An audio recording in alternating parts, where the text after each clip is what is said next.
ഇന്ത്യയിലെ ഏത് ദേശീയ ദിനമാണ് സെപ്റ്റംബർ 15-ന് എഞ്ചിനീയറിംഗ് സമൂഹത്തെ ആദരിക്കുന്നത്? ദേശീയ എഞ്ചിനീയർമാരുടെ ദിനം. പ്രശസ്ത എഞ്ചിനീയറും ഭാരതരത്ന ജേതാവുമായ മോക്ഷഗുണ്ടം വിശ്വേശ്വരയ്യയുടെ ജന്മദിനമാണ് ഈ ദിനം. രാജ്യത്തിന്റെ വികസനത്തിൽ എഞ്ചിനീയർമാരുടെ സംഭാവനകളെ അംഗീകരിക്കുന്നതിനും ആദരിക്കുന്നതിനും വേണ്ടിയാണ് ഈ ദിനം ആചരിക്കുന്നത്. ഓസോൺ പാളിയുടെ സംരക്ഷണത്തിന് ഊന്നൽ നൽകി ലോക ഓസോൺ ദിനം എന്ന് ആചരിക്കുന്നു. സെപ്റ്റംബർ 16. 1987-ൽ ഓസോൺ പാളിയെ സംരക്ഷിക്കുന്നതിനായുള്ള മോൺട്രിയൽ പ്രോട്ടോക്കോൾ ഒപ്പുവെച്ചതിന്റെ വാർഷികമാണിത്. സൂര്യന്റെ ദോഷകരമായ അൾട്രാവയലറ്റ് രശ്മികളിൽ നിന്ന് ഭൂമിയെ സംരക്ഷിക്കുന്ന ഓസോൺ പാളിയുടെ പ്രാധാന്യം ഈ ദിനം ഓർമ്മിപ്പിക്കുന്നു. അന്താരാഷ്ട്ര സമാധാന ദിനം ആഗോളതലത്തിൽ എന്ന് ആചരിക്കുന്നു. സെപ്റ്റംബർ 21. ലോകമെമ്പാടുമുള്ള സമാധാനത്തിനായുള്ള ഐക്യരാഷ്ട്രസഭയുടെ പ്രതിബദ്ധത ഈ ദിനം ഊന്നിപ്പറയുന്നു. സംഘർഷങ്ങൾ അവസാനിപ്പിക്കാനും സമാധാനം സ്ഥാപിക്കാനും ഈ ദിനം ആഗോള ശ്രദ്ധ ക്ഷണിക്കുന്നു. ടൂറിസം വ്യവസായത്തിന്റെ പ്രാധാന്യം എടുത്തുകാണിക്കുന്നതിനായി ലോക ടൂറിസം ദിനം എന്ന് ആഘോഷിക്കുന്നു. സെപ്റ്റംബർ 27. ഐക്യരാഷ്ട്രസഭയുടെ ലോക ടൂറിസം ഓർഗനൈസേഷൻ UNWTO 1980 മുതലാണ് ഈ ദിനം ആചരിക്കുന്നത്. ടൂറിസത്തിന്റെ സാമ്പത്തികവും സാമൂഹികവും സാംസ്കാരികവുമായ പ്രാധാന്യം ഉയർത്തിക്കാട്ടുന്നതിനും സുസ്ഥിര ടൂറിസത്തെ പ്രോത്സാഹിപ്പിക്കുന്നതിനും ഈ ദിനം ലക്ഷ്യമിടുന്നു. ഒക്ടോബർ 1-ന് മുതിർന്ന പൗരന്മാർക്കായി സമർപ്പിച്ചിരിക്കുന്ന അന്താരാഷ്ട്ര ദിനം ഏതാണ്? അന്താരാഷ്ട്ര വയോജന ദിനം. മുതിർന്ന പൗരന്മാരുടെ സംഭാവനകളെ അംഗീകരിക്കുന്നതിനും അവരുടെ അവകാശങ്ങൾ സംരക്ഷിക്കുന്നതിനും വേണ്ടിയാണ് ഐക്യരാഷ്ട്രസഭ ഈ ദിനം സ്ഥാപിച്ചത്. വാർദ്ധക്യത്തിന്റെ വെല്ലുവിളികളെയും അവസരങ്ങളെയും കുറിച്ച് അവബോധം സൃഷ്ടിക്കാനും ഇത് സഹായിക്കുന്നു. ലാൽ ബഹാദൂർ ശാസ്ത്രി ജയന്തി ഇന്ത്യയിൽ എന്ന് ആഘോഷിക്കുന്നു. ഒക്ടോബർ 2. ഇന്ത്യയുടെ രണ്ടാമത്തെ പ്രധാനമന്ത്രിയായിരുന്ന ലാൽ ബഹാദൂർ ശാസ്ത്രിയുടെ ജന്മദിനമാണിത്. ജയ് ജവാൻ ജയ് കിസാൻ എന്ന മുദ്രാവാക്യം അദ്ദേഹത്തിന്റെ സംഭാവനകളിൽ പ്രധാനമാണ്. അഹിംസയുടെ പാത പിന്തുടർന്ന ലാൽ ബഹാദൂർ ശാസ്ത്രിയും മഹാത്മാഗാന്ധിയും ഒക്ടോബർ 2-ന് ജനിച്ചു. ഇന്ത്യയിലും അന്താരാഷ്ട്രതലത്തിലും അഹിംസാ ദിനമായി മഹാത്മാഗാന്ധി ജയന്തി ആഘോഷിക്കുന്നത് എന്ന്. ഒക്ടോബർ 2. ഒക്ടോബർ 2 ഗാന്ധി ജയന്തിയായി ഇന്ത്യയിൽ ആഘോഷിക്കുന്നു. അദ്ദേഹത്തിന്റെ ജന്മദിനമായ ഈ ദിവസം ഐക്യരാഷ്ട്രസഭ 2007 മുതൽ അന്താരാഷ്ട്ര അഹിംസാ ദിനമായി ആചരിച്ചുവരുന്നു. ഗാന്ധിജിയുടെ അഹിംസാ തത്വങ്ങളെ ആഗോളതലത്തിൽ പ്രചരിപ്പിക്കുക എന്നതാണ് ഈ ദിനത്തിന്റെ ലക്ഷ്യം. സമാധാനം പ്രോത്സാഹിപ്പിക്കുന്ന ഏത് അന്താരാഷ്ട്ര ദിനമാണ് ഒക്ടോബർ 2-ന് ആചരിക്കുന്നത്? അന്താരാഷ്ട്ര അഹിംസാ ദിനം. ഒക്ടോബർ 2 മഹാത്മാഗാന്ധിയുടെ ജന്മദിനം ഐക്യരാഷ്ട്രസഭ അന്താരാഷ്ട്ര അഹിംസാ ദിനമായി ആചരിക്കുന്നു. ഗാന്ധിജിയുടെ അഹിംസാ തത്വങ്ങളെ ആഗോളതലത്തിൽ പ്രചരിപ്പിക്കുക എന്നതാണ് ഈ ദിനത്തിന്റെ ലക്ഷ്യം. ലോക മൃഗക്ഷേമ ദിനം ആഗോളതലത്തിൽ എന്ന് ആചരിക്കുന്നു. ഒക്ടോബർ 4.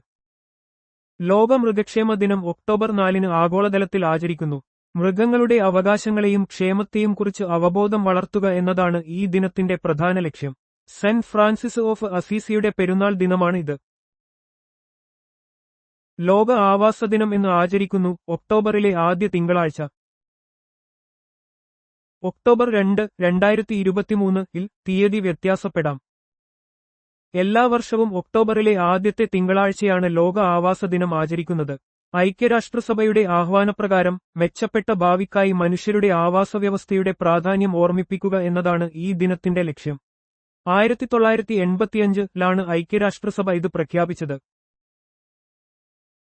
അന്താരാഷ്ട്ര അധ്യാപക ദിനം ലോകമെമ്പാടും എന്ന് ആഘോഷിക്കുന്നു. ഒക്ടോബർ 5. അധ്യാപകരുടെ പ്രാധാന്യം, അവരുടെ അവകാശങ്ങൾ, ഉത്തരവാദിത്തങ്ങൾ എന്നിവയെക്കുറിച്ച് അവബോധം വളർത്തുക എന്ന ലക്ഷ്യത്തോടെ ഒക്ടോബർ 5-ന് അന്താരാഷ്ട്ര അധ്യാപക ദിനം ആഘോഷിക്കുന്നു. യുനെസ്കോയാണ് ഈ ദിനം പ്രഖ്യാപിച്ചത്. ഇന്ത്യയിൽ സെപ്റ്റംബർ 5-നാണ് അധ്യാപക ദിനം ആഘോഷിക്കുന്നത്.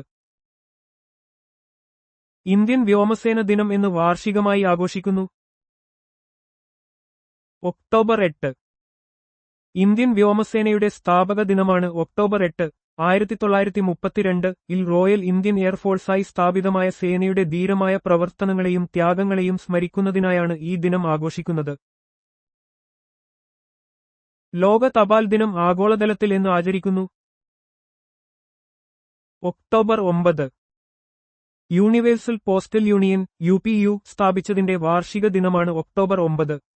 തപാൽ മേഖലയുടെ പ്രാധാന്യം, സാമ്പത്തിക, സാമൂഹിക വികസനത്തിൽ അതിന്റെ പങ്ക് എന്നിവയെക്കുറിച്ച് അവബോധം വളർത്തുക എന്നതാണ് ഈ ദിനത്തിന്റെ ലക്ഷ്യം.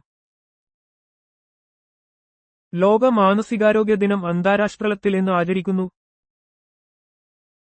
ഒക്ടോബർ 10 ലോക മാനസികാരോഗ്യ ദിനം ഒക്ടോബർ 10 ആഗോളതലത്തിൽ ആചരിക്കുന്നു.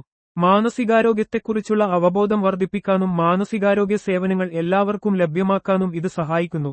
World federation for mental health ആണ് 1992 ഇത് ആരംഭിച്ചത്. ഒക്ടോബർ 11 പെൺകുട്ടികളുടെ അവകാശങ്ങൾക്കും ശാക്തീകരണത്തിനുമായി സമർപ്പിക്കപ്പെട്ട അന്താരാഷ്ട്ര ദിനം ഏതാണ്? അന്താരാഷ്ട്ര ബാലികാ ദിനം. ഒക്ടോബർ 11 അന്താരാഷ്ട്ര ബാലികാ ദിനമായി ആചരിക്കുന്നു. പെൺകുട്ടികൾ നേരിടുന്ന വെല്ലുവിളികളെക്കുറിച്ച് അവബോധം വളർത്താനും അവരുടെ അവകാശങ്ങളെ പ്രോത്സാഹിപ്പിക്കാനും ശാക്തീകരണത്തിന് പിന്തുണ നൽകാനും ഈ ദിനം ലക്ഷ്യമിടുന്നു. 2012 ഐക്യരാഷ്ട്രസഭയാണ് ഈ ദിനം പ്രഖ്യാപിച്ചത്. ദുരന്തസാധ്യതാ ലഘൂകരണത്തിനായുള്ള അന്താരാഷ്ട്ര ദിനം എന്ന് ആചരിക്കുന്നു. ഒക്ടോബർ 13 ദുരന്തങ്ങളുടെ അപകടസാധ്യത കുറയ്ക്കുന്നതിനെക്കുറിച്ചും അതിന്റെ പ്രാധാന്യത്തെക്കുറിച്ചും അവബോധം വളർത്തുന്നതിനായി ഒക്ടോബർ 13 ദുരന്തസാധ്യതാ ലഘൂകരണത്തിനായുള്ള അന്താരാഷ്ട്ര ദിനം ആചരിക്കുന്നു. ഐക്യരാഷ്ട്രസഭയാണ് 1989 ഈ ദിനം പ്രഖ്യാപിച്ചത്. ലോക സ്റ്റാൻഡേർഡ്സ് ദിനം എല്ലാ വർഷവും എന്ന് ആചരിക്കുന്നു. ഒക്ടോബർ 14 ലോക സ്റ്റാൻഡേർഡ്സ് ദിനം എല്ലാ വർഷവും ഒക്ടോബർ 14 ആചരിക്കുന്നത്. ആഗോള സമ്പദ്വ്യവസ്ഥയിൽ മാനദണ്ഡങ്ങളുടെ പ്രാധാന്യം ഉയർത്തിക്കാട്ടുകയും അന്താരാഷ്ട്ര മാനദണ്ഡങ്ങൾ വികസിപ്പിക്കുന്ന വിദഗ്ധരുടെ സഹകരണ ശ്രമങ്ങളെ അംഗീകരിക്കുകയും ചെയ്യുക എന്നതാണ് ഈ ദിനത്തിന്റെ ലക്ഷ്യം. ലോക ഭക്ഷ്യദിനം അന്താരാഷ്ട്ര തലത്തിൽ എന്ന് ആചരിക്കുന്നു. ഒക്ടോബർ 16 ലോക ഭക്ഷ്യദിനം എല്ലാ വർഷവും ഒക്ടോബർ 16 അന്താരാഷ്ട്ര തലത്തിൽ ആചരിക്കുന്നത്. ഐക്യരാഷ്ട്രസഭയുടെ ഭക്ഷ്യ കാർഷിക സംഘടന FAO സ്ഥാപിതമായതിന്റെ ഓർമ്മയ്ക്കായാണ് ഈ ദിനം. വിശപ്പ് നിർമ്മാർജ്ജനം ചെയ്യേണ്ടതിന്റെ ആവശ്യകതയെയും ഭക്ഷ്യസുരക്ഷയുടെ പ്രാധാന്യത്തെയും കുറിച്ച് ഈ ദിനം ഓർമ്മിപ്പിക്കുന്നു. ഐക്യരാഷ്ട്രസഭ ദിനം ആഗോളതലത്തിൽ എന്ന് ആഘോഷിക്കുന്നു. ഒക്ടോബർ 24 ഐക്യരാഷ്ട്രസഭ ദിനം എല്ലാ വർഷവും ഒക്ടോബർ 24 ആഗോളതലത്തിൽ ആഘോഷിക്കുന്നത്. 1945 ഐക്യരാഷ്ട്രസഭയുടെ ചാർട്ടർ പ്രാബല്യത്തിൽ വന്നതിന്റെ വാർഷികമാണിത്. ലോകസമാധാനവും സുരക്ഷയും ഉറപ്പാക്കുന്നതിൽ ഐക്യരാഷ്ട്രസഭയുടെ പങ്ക് ഈ ദിനം ഓർമ്മിപ്പിക്കുന്നു. ലോക നഗരദിനം അന്താരാഷ്ട്ര തലത്തിൽ എന്ന് ആചരിക്കുന്നു. ഒക്ടോബർ 31 ലോക നഗരദിനം എല്ലാ വർഷവും ഒക്ടോബർ 31 അന്താരാഷ്ട്ര തലത്തിൽ ആചരിക്കുന്നത്. നഗരവൽക്കരണത്തിന്റെ വെല്ലുവിളികളും അവസരങ്ങളും ഉയർത്തിക്കാട്ടാനും ലോകമെമ്പാടുമുള്ള സുസ്ഥിര നഗരവികസനത്തിന് പ്രോത്സാഹനം നൽകാനും ഈ ദിനം ലക്ഷ്യമിടുന്നു. ഒക്ടോബർ 31 സർദാർ വല്ലഭ്ഭായ് പട്ടേലിന്റെ ജന്മദിനം ആഘോഷിക്കുന്ന ഇന്ത്യയിലെ ദേശീയ ദിനം ഏതാണ്? ദേശീയ ഏകതാ ദിനം, രാഷ്ട്രീയ ഏകതാ ദിവസ്. സർദാർ വല്ലഭ്ഭായ് പട്ടേലിന്റെ ജന്മദിനമായ ഒക്ടോബർ 31 ഇന്ത്യയിൽ ദേശീയ ഏകതാ ദിനമായി രാഷ്ട്രീയ ഏകതാ ദിവസ് ആചരിക്കുന്നു. ഇന്ത്യയെ ഏകീകരിക്കുന്നതിൽ അദ്ദേഹം വഹിച്ച സുപ്രധാന പങ്ക് ഈ ദിനം അനുസ്മരിക്കുന്നു. 2014 മുതലാണ് ഈ ദിനം ആചരിച്ചു തുടങ്ങിയത്. കിസാൻ അധികാർ ദിവസ് ഇന്ത്യയിലെന്ന് ആചരിക്കുന്നു. ഒക്ടോബർ 31 ഇന്ത്യയിൽ കിസാൻ അധികാർ ദിവസ് എല്ലാ വർഷവും ഒക്ടോബർ 31 ആചരിക്കുന്നത്. കർഷകരുടെ അവകാശങ്ങൾ സംരക്ഷിക്കുന്നതിനും അവരുടെ ക്ഷേമം ഉറപ്പാക്കുന്നതിനും ഊന്നൽ നൽകിക്കൊണ്ട് കർഷക സമൂഹത്തിന് പിന്തുണ നൽകുന്നതിനായാണ് ഈ ദിനം. ഒക്ടോബർ 31 ഏത് പ്രധാന ചരിത്ര സംഭവമാണ് അനുസ്മരിക്കുന്നത്? ഇന്ദിരാഗാന്ധിയുടെ രക്തസാക്ഷി ദിനം. ഇന്ത്യയുടെ മുൻ പ്രധാനമന്ത്രി ഇന്ദിരാഗാന്ധിയുടെ രക്തസാക്ഷി ദിനമാണ് എല്ലാ വർഷവും ഒക്ടോബർ 31 അനുസ്മരിക്കുന്നത്.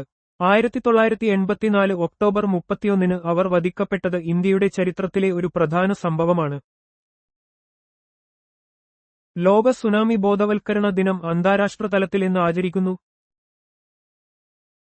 നവംബർ 5 ലോക സുനാമി ബോധവൽക്കരണ ദിനം എല്ലാ വർഷവും നവംബർ 5 അന്താരാഷ്ട്ര തലത്തിൽ ആചരിക്കുന്നത്. സുനാമികളെക്കുറിച്ചുള്ള അവബോധം വർദ്ധിപ്പിക്കാനും ദുരന്ത ലഘൂകരണത്തിനുള്ള നടപടികൾ പ്രോത്സാഹിപ്പിക്കാനും ഈ ദിനം ലക്ഷ്യമിടുന്നു. ജപ്പാനിലെ ഇനാമുര നോഹി എന്ന കഥയെ അടിസ്ഥാനമാക്കിയാണ് ഈ ദിനം തിരഞ്ഞെടുക്കപ്പെട്ടത്. ദേശീയ കാൻസർ ബോധവൽക്കരണ ദിനം ഇന്ത്യയിൽ എന്ന് ആചരിക്കുന്നു. നവംബർ 7. ഇന്ത്യയിൽ ദേശീയ കാൻസർ ബോധവൽക്കരണ ദിനം എല്ലാ വർഷവും നവംബർ 7-നാണ് ആചരിക്കുന്നത്. കാൻസറിനെക്കുറിച്ചും അതിന്റെ നേരത്തെയുള്ള രോഗനിർണയത്തെയും ചികിത്സയെയും കുറിച്ചുള്ള അവബോധം വർദ്ധിപ്പിക്കാനാണ് ഈ ദിനം ലക്ഷ്യമിടുന്നത്. ഈ ദിവസം ശാസ്ത്രജ്ഞയായ മേരി ക്യൂറിയുടെ ജന്മദിനം കൂടിയാണ്. നിയമസേവന ദിനം ഇന്ത്യയിൽ എന്ന് ആചരിക്കുന്നു. നവംബർ 9. ഇന്ത്യയിൽ നിയമസേവന ദിനം എല്ലാ വർഷവും നവംബർ 9-നാണ് ആചരിക്കുന്നത്. സമൂഹത്തിലെ ദുർബല വിഭാഗങ്ങൾക്ക് സൗജന്യവും കാര്യക്ഷമവുമായ നിയമസഹായം ലഭ്യമാക്കേണ്ടതിന്റെ പ്രാധാന്യം ഈ ദിനം ഓർമ്മിപ്പിക്കുന്നു. ലീഗൽ സർവീസസ് അതോറിറ്റീസ് ആക്ട് 1987 പ്രാബല്യത്തിൽ വന്നതിന്റെ ഓർമ്മയ്ക്കായാണ് ഈ ദിനം. ഇന്ത്യയിൽ ജവഹർലാൽ നെഹ്റുവിന്റെ ജന്മദിനം അനുസ്മരിച്ച് ശിശുദിനം ആഘോഷിക്കുന്നത് എന്നാണ്. നവംബർ 14. ഇന്ത്യയുടെ ആദ്യ പ്രധാനമന്ത്രിയായിരുന്ന ജവഹർലാൽ നെഹ്റുവിന്റെ ജന്മദിനമായ നവംബർ 14 ഇന്ത്യയിൽ ശിശുദിനമായി ആചരിക്കുന്നത്. കുട്ടികളോടുള്ള അദ്ദേഹത്തിന്റെ സ്നേഹത്തെയും അവരുടെ ക്ഷേമത്തിലുള്ള താൽപര്യത്തെയും ഇത് ഓർമ്മിപ്പിക്കുന്നു. ലോക പ്രമേഹദിനം ആഗോളതലത്തിൽ എന്നാണ് ആചരിക്കുന്നത്. നവംബർ 14. നവംബർ 14 ലോക പ്രമേഹദിനമായി ആചരിക്കുന്നു. പ്രമേഹം എന്ന രോഗത്തെക്കുറിച്ചും അതിന്റെ കാരണങ്ങൾ, പ്രതിരോധം, ചികിത്സ എന്നിവയെക്കുറിച്ചും അവബോധം വളർത്തുകയാണ് ഈ ദിനാചരണത്തിന്റെ ലക്ഷ്യം. ഇന്ത്യയിൽ ദേശീയ അപസ്മാര ദിനം എന്നാണ് ആചരിക്കുന്നത്. നവംബർ 17. അപസ്മാരം എന്ന രോഗത്തെക്കുറിച്ചും അതിനെക്കുറിച്ചുള്ള തെറ്റിദ്ധാരണകൾ ഇല്ലാതാക്കുന്നതിനും അവബോധം വളർത്തുന്നതിനുമായി ഇന്ത്യയിൽ നവംബർ 17 ദേശീയ അപസ്മാര ദിനമായി ആചരിക്കുന്നു. രോഗികൾക്ക് മികച്ച ചികിത്സയും പിന്തുണയും ഉറപ്പാക്കുക എന്നതാണ് ഇതിന്റെ പ്രധാന ലക്ഷ്യം. ലോക ശൗചാലയ ദിനം ആഗോളതലത്തിൽ എന്നാണ് ആചരിക്കുന്നത്. നവംബർ 19. ലോക ശൗചാലയ ദിനം നവംബർ 19 ആഗോളതലത്തിൽ ആചരിക്കുന്നു. ശുചിത്വത്തിന്റെയും സുരക്ഷിതമായ ശൗചാലയങ്ങളുടെയും പ്രാധാന്യം ഊന്നിപ്പറയുകയും ലോകമെമ്പാടുമുള്ള ദശലക്ഷക്കണക്കിന് ആളുകൾക്ക് ശുചിത്വ സൗകര്യങ്ങൾ ലഭ്യമാക്കാത്തതിന്റെ പ്രശ്നങ്ങൾ പരിഹരിക്കാൻ പ്രോത്സാഹിപ്പിക്കുകയുമാണ് ഈ ദിനത്തിന്റെ ലക്ഷ്യം. ലോക ടെലിവിഷൻ ദിനം ആഗോളതലത്തിൽ എന്നാണ് ആചരിക്കുന്നത്. നവംബർ 21. ടെലിവിഷൻ മാധ്യമത്തിന്റെ പ്രാധാന്യം, പ്രത്യേകിച്ച് വിദ്യാഭ്യാസം, വിനോദം, വിവരങ്ങൾ എന്നിവ പ്രചരിപ്പിക്കുന്നതിൽ അതിനുള്ള പങ്ക് എന്നിവ ഉയർത്തിക്കാട്ടുന്നതിനായി നവംബർ 21 ലോക ടെലിവിഷൻ ദിനമായി ആചരിക്കുന്നു. 1996-ൽ നടന്ന ആദ്യ ലോക ടെലിവിഷൻ ഫോറം സമ്മേളനത്തിന്റെ ഓർമ്മയ്ക്കായാണ് ഈ ദിനം തിരഞ്ഞെടുക്കപ്പെട്ടത്. ഭരണഘടന അംഗീകരിച്ചതിന്റെ സ്മരണാർത്ഥം ഇന്ത്യയിൽ ദേശീയ നിയമദിനം എന്നാണ് ആഘോഷിക്കുന്നത്. നവംബർ 26. ഇന്ത്യൻ ഭരണഘടനയെ അംഗീകരിച്ചതിന്റെ സ്മരണാർത്ഥം എല്ലാ വർഷവും നവംബർ 26 ദേശീയ നിയമദിനമായി സംവിധാൻ ദിവസ് ആചരിക്കുന്നു. 1949 നവംബർ 26-നാണ് ഇന്ത്യൻ ഭരണഘടനാ നിർമ്മാണ സഭ ഭരണഘടനയെ ഔദ്യോഗികമായി അംഗീകരിച്ചത്. ലോക എയ്ഡ്സ് ദിനം ആഗോളതലത്തിൽ എന്നാണ് ആചരിക്കുന്നത്. ഡിസംബർ 1. എയ്ഡ്സ് രോഗത്തെക്കുറിച്ചും അതിനെക്കുറിച്ചുള്ള അവബോധം വളർത്തുന്നതിനും രോഗികളോടുള്ള ഐക്യദാർഢ്യം പ്രകടിപ്പിക്കുന്നതിനുമായി എല്ലാ വർഷവും ഡിസംബർ 1 ലോക എയ്ഡ്സ് ദിനമായി ആചരിക്കുന്നു. ഈ രോഗം തടയുന്നതിനും ചികിത്സിക്കുന്നതിനും ഗവേഷണങ്ങൾ പ്രോത്സാഹിപ്പിക്കുന്നതിനും ഈ ദിനം സഹായകമാകുന്നു. ലോക കമ്പ്യൂട്ടർ സാക്ഷരതാ ദിനം ആഗോളതലത്തിൽ എന്നാണ് ആചരിക്കുന്നത്. ഡിസംബർ 2. ഡിജിറ്റൽ സാക്ഷരതയുടെ പ്രാധാന്യം ഊന്നിപ്പറയുന്നതിനും സാങ്കേതികവിദ്യയെക്കുറിച്ച് കൂടുതൽ ആളുകൾക്ക് അവബോധം നൽകുന്നതിനുമായി എല്ലാ വർഷവും ഡിസംബർ 2 ലോക കമ്പ്യൂട്ടർ സാക്ഷരതാ ദിനമായി ആചരിക്കുന്നു. കമ്പ്യൂട്ടർ അറിവ് വർദ്ധിപ്പിക്കേണ്ടതിന്റെ ആവശ്യകത ഇത് ഓർമ്മിപ്പിക്കുന്നു. അടിമത്തം നിർത്തലാക്കുന്നതിനുള്ള അന്താരാഷ്ട്ര ദിനം എന്നാണ് ആചരിക്കുന്നത്. ഡിസംബർ 2. അടിമത്തത്തിന്റെ എല്ലാ രൂപങ്ങളെയും ഉന്മൂലനം ചെയ്യേണ്ടതിന്റെ പ്രാധാന്യം ഊന്നിപ്പറയുന്നതിനും അതിനെക്കുറിച്ചുള്ള അവബോധം വർദ്ധിപ്പിക്കുന്നതിനുമായി എല്ലാ വർഷവും ഡിസംബർ 2 അടിമത്തം നിർത്തലാക്കുന്നതിനുള്ള അന്താരാഷ്ട്ര ദിനമായി ആചരിക്കുന്നു. ഇത് ആധുനിക അടിമത്തം ഉൾപ്പെടെയുള്ള ചൂഷണങ്ങളെ ചെറുക്കാൻ പ്രോത്സാഹിപ്പിക്കുന്നു. അന്താരാഷ്ട്ര ഭിന്നശേഷി ദിനം എന്നാണ് ആചരിക്കുന്നത്. ഡിസംബർ 3. ഭിന്നശേഷിക്കാരായ വ്യക്തികളുടെ അവകാശങ്ങളെയും ക്ഷേമത്തെയും പിന്തുണയ്ക്കുന്നതിനും അവരുടെ ജീവിത സാഹചര്യങ്ങളെക്കുറിച്ച് അവബോധം വളർത്തുന്നതിനുമായി എല്ലാ വർഷവും ഡിസംബർ 3 അന്താരാഷ്ട്ര ഭിന്നശേഷി ദിനമായി ആചരിക്കുന്നു. സമൂഹത്തിന്റെ എല്ലാ മേഖലകളിലും അവരുടെ പങ്കാളിത്തം ഉറപ്പാക്കുകയാണ് ഇതിന്റെ ലക്ഷ്യം. ഇന്ത്യൻ നാവികദിനം വർഷം തോറും എന്നാണ് ആഘോഷിക്കുന്നത്? ഡിസംബർ 4. ഇന്ത്യൻ നാവികദിനം എല്ലാ വർഷവും ഡിസംബർ 4-നാണ് ആഘോഷിക്കുന്നത്. 1971-ലെ ഇന്ത്യ-പാകിസ്ഥാൻ യുദ്ധത്തിൽ ഓപ്പറേഷൻ ട്രൈഡന്റ് എന്ന ദൗത്യത്തിലൂടെ ഇന്ത്യൻ നാവികസേന കറാച്ചി തുറമുഖത്ത് നടത്തിയ ആക്രമണത്തെ അനുസ്മരിക്കുന്നതിനാണിത്. ഈ ദിനം നാവികസേനയുടെ ധീരയും രാജ്യത്തോടുള്ള അർപ്പണബോധവും സ്മരിക്കുന്നു. ലോക മണ്ണ് ദിനം അന്താരാഷ്ട്ര തലത്തിൽ എന്നാണ് ആചരിക്കുന്നത്? ഡിസംബർ 5. എല്ലാ വർഷവും ഡിസംബർ 5-നാണ് ലോക മണ്ണ് ദിനം ആചരിക്കുന്നത്. മണ്ണിന്റെ പ്രാധാന്യം, മണ്ണ് സംരക്ഷണം, മണ്ണിന്റെ ഗുണമേന്മ നിലനിർത്തേണ്ടതിന്റെ ആവശ്യകത എന്നിവയെക്കുറിച്ച് അവബോധം വളർത്തുകയാണ് ഈ ദിനത്തിന്റെ ലക്ഷ്യം. ഐക്യരാഷ്ട്രസഭയുടെ ഭക്ഷ്യ കാർഷിക സംഘടന FAO ആണ് ഇതിന് നേതൃത്വം നൽകുന്നത്. ഇന്ത്യയിൽ സായുധ സേനാ പതാക ദിനം എന്നാണ് ആചരിക്കുന്നത്? ഡിസംബർ 7. ഇന്ത്യയിൽ എല്ലാ വർഷവും ഡിസംബർ 7-നാണ് സായുധ സേനാ പതാക ദിനം ആചരിക്കുന്നത്. രാജ്യത്തിനായി ജീവൻ ബലിയർപ്പിച്ച സൈനികരുടെ ഓർമ്മയ്ക്കായും സൈനികരുടെയും അവരുടെ കുടുംബങ്ങളുടെയും ക്ഷേമത്തിനുവേണ്ടി ധനസമാഹരണം നടത്തുന്നതിനായും ഈ ദിനം ആചരിക്കുന്നു. അന്താരാഷ്ട്ര അഴിമതി വിരുദ്ധ ദിനം ആഗോളതലത്തിൽ എന്നാണ് ആചരിക്കുന്നത്? ഡിസംബർ 9. എല്ലാ വർഷവും ഡിസംബർ 9-നാണ് അന്താരാഷ്ട്ര അഴിമതി വിരുദ്ധ ദിനം ആഗോളതലത്തിൽ ആചരിക്കുന്നത്. അഴിമതിക്കെതിരായ അവബോധം വളർത്തുന്നതിനും അഴിമതി തടയുന്നതിനുള്ള മാർഗങ്ങളെക്കുറിച്ച് ചർച്ച ചെയ്യുന്നതിനും വേണ്ടിയാണ് ഐക്യരാഷ്ട്രസഭ ഈ ദിനം സ്ഥാപിച്ചത്.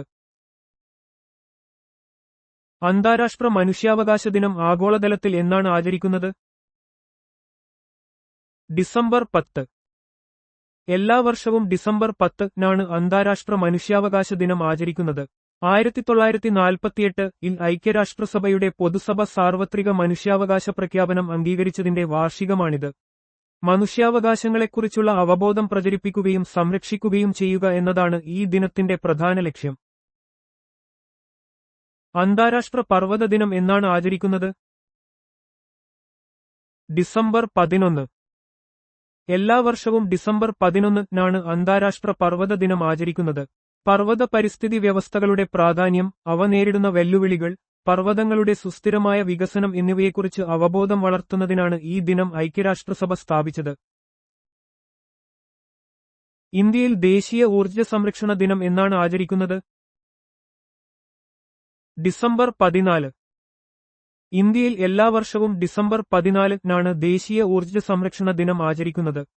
ഊർജ്ജ സംരക്ഷണത്തിന്റെ പ്രാധാന്യം, ഊർജ്ജ കാര്യക്ഷമത, പുനരുപയോഗിക്കാവുന്ന ഊർജ്ജ സ്രോതസ്സുകളുടെ ഉപയോഗം എന്നിവയെക്കുറിച്ച് ജനങ്ങളിൽ അവബോധം വളർത്തുക എന്നതാണ് ഈ ദിനത്തിന്റെ പ്രധാന ലക്ഷ്യം.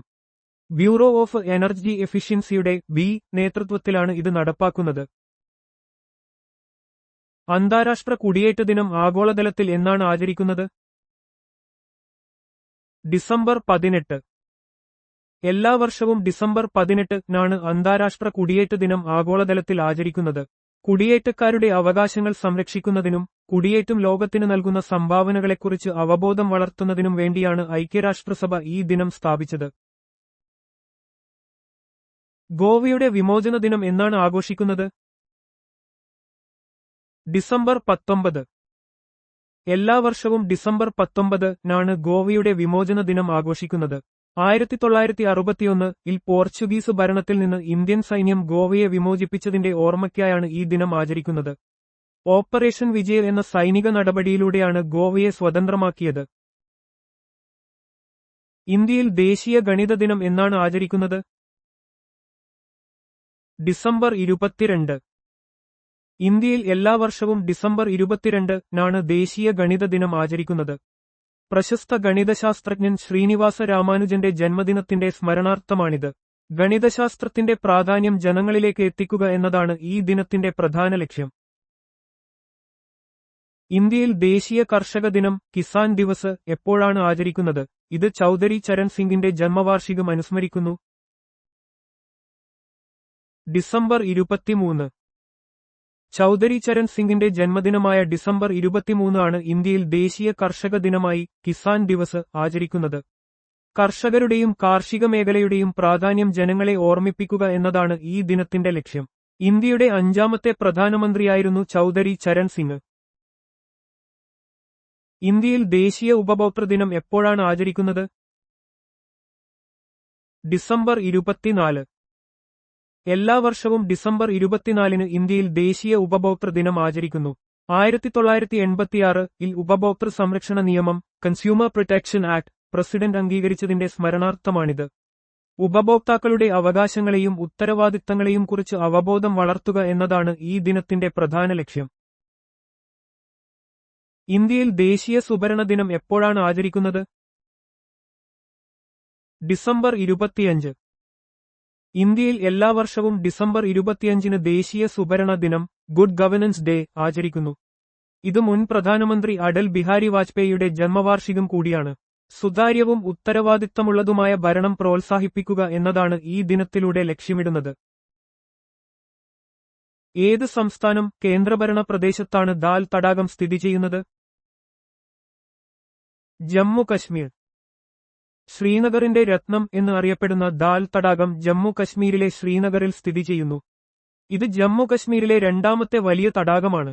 ടൂറിസത്തിന് പേരുകേട്ടതും കശ്മീരിന്റെ സംസ്കാരത്തിൽ പ്രധാന പങ്കുവഹിക്കുന്നതുമാണ് ഈ തടാകം. വൂളാർ തടാകം എവിടെയാണ് സ്ഥിതി ചെയ്യുന്നത്? ജമ്മു കശ്മീർ. വൂളാർ തടാകം ജമ്മു കശ്മീരിലെ ബന്ദിപ്പോര ജില്ലയിലാണ് സ്ഥിതി ചെയ്യുന്നത്. ഇന്ത്യയിലെ ഏറ്റവും വലിയ ശുദ്ധജല തടാകങ്ങളിലൊന്നാണിത്.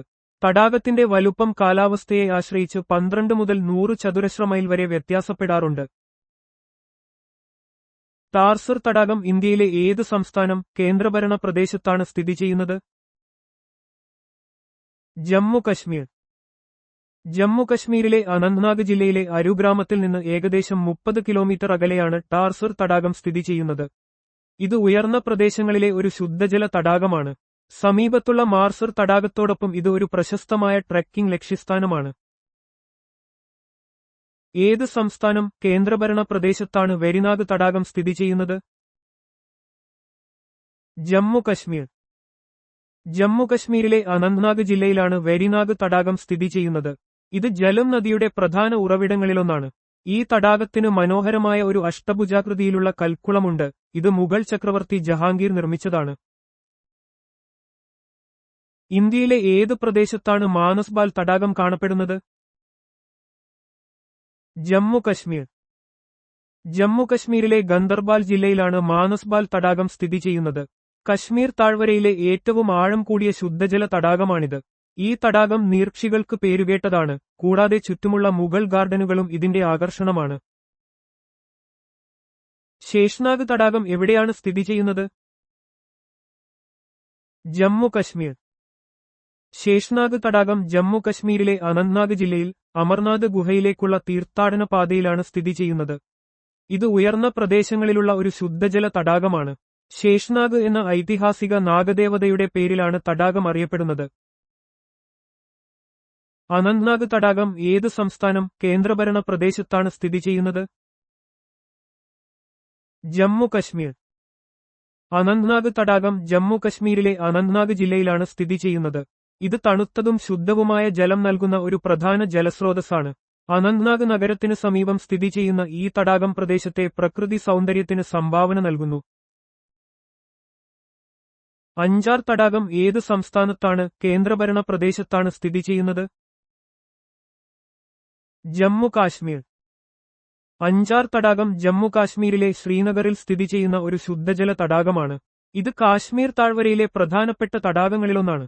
ജലസസ്യങ്ങൾക്കും ദേശാടനപ്പക്ഷികൾക്കും ഈ തടാകം ആവാസവ്യവസ്ഥ ഒരുക്കുന്നു. നിഗീൻ തടാകം എവിടെയാണ് സ്ഥിതി ചെയ്യുന്നത്? ജമ്മു കാശ്മീർ. ജമ്മു കാശ്മീരിലെ ശ്രീനഗറിൽ സ്ഥിതി ചെയ്യുന്ന മനോഹരമായ ഒരു തടാകമാണ് നിഗീൻ തടാകം. കശ്മീരിന്റെ ആഭരണം എന്ന് ഇത് അറിയപ്പെടുന്നു. ദാൽ തടാകവുമായി ഒരു ചെറിയ കനാൽ വഴി ഇത് ബന്ധിപ്പിച്ചിരിക്കുന്നു. സൂരജ്താൽ തടാകം ഏത് സംസ്ഥാനത്താണ് സ്ഥിതി ചെയ്യുന്നത്? ഹിമാചൽ പ്രദേശ്. ഹിമാചൽ പ്രദേശിലെ ലാഹൌൽ സ്പിതി ജില്ലയിൽ സ്ഥിതി ചെയ്യുന്ന ഒരു ഉയർന്ന പ്രദേശത്തെ തടാകമാണ് സൂരജ് താൽ. ബഗ നദിയുടെ ഉത്ഭവസ്ഥാനം കൂടിയാണ് ഇത്. സമുദ്രനിരപ്പിൽ നിന്ന് 4883 മീറ്റർ ഉയരത്തിലാണ് ഈ തടാകം സ്ഥിതി ചെയ്യുന്നത്. സത്താൽ തടാകം ഏത് സംസ്ഥാനത്താണ് സ്ഥിതി ചെയ്യുന്നത്? ഉത്തരാഖണ്ഡ്. ഉത്തരാഖണ്ഡിലെ നൈനിറ്റാൾ ജില്ലയിൽ സ്ഥിതി ചെയ്യുന്ന 7 ശുദ്ധജല തടാകങ്ങളുടെ ഒരു കൂട്ടമാണ് സത്താൽ. സമുദ്രനിരപ്പിൽ നിന്ന് ഏകദേശം 1370 മീറ്റർ ഉയരത്തിലാണ് ഇത്. ഈ പ്രദേശം അതിന്റെ സമ്പന്നമായ ജൈവവൈവിധ്യത്തിന് പേരുകേട്ടതാണ്. നൈനിറ്റാൾ തടാകം എവിടെയാണ് സ്ഥിതി ചെയ്യുന്നത്? ഉത്തരാഖണ്ഡ്. ഉത്തരാഖണ്ഡിലെ നൈനിറ്റാൾ നഗരത്തിന്റെ ഹൃദയഭാഗത്ത് സ്ഥിതി ചെയ്യുന്ന ഒരു വൃക്കയുടെ ആകൃതിയിലുള്ള പ്രകൃതിദത്ത ശുദ്ധജല തടാകമാണ് നൈനിറ്റാൾ. ഇത് കുമാവോൺ ഹിമാലയത്തിലെ ഒരു പ്രധാന വിനോദസഞ്ചാര കേന്ദ്രമാണ്. നൈനി ദേവി ക്ഷേത്രത്തോട് ചേർന്നാണ് ഈ തടാകം സ്ഥിതി ചെയ്യുന്നത്. ഭീംതാൽ തടാകം ഏത് ഇന്ത്യൻ സംസ്ഥാനത്താണ് സ്ഥിതി ചെയ്യുന്നത്? ഉത്തരാഖണ്ഡ്. ഉത്തരാഖണ്ഡിലെ നൈനിറ്റാൾ ജില്ലയിൽ സ്ഥിതി ചെയ്യുന്ന ഏറ്റവും വലിയ തടാകമാണ് ഭീംതാൽ.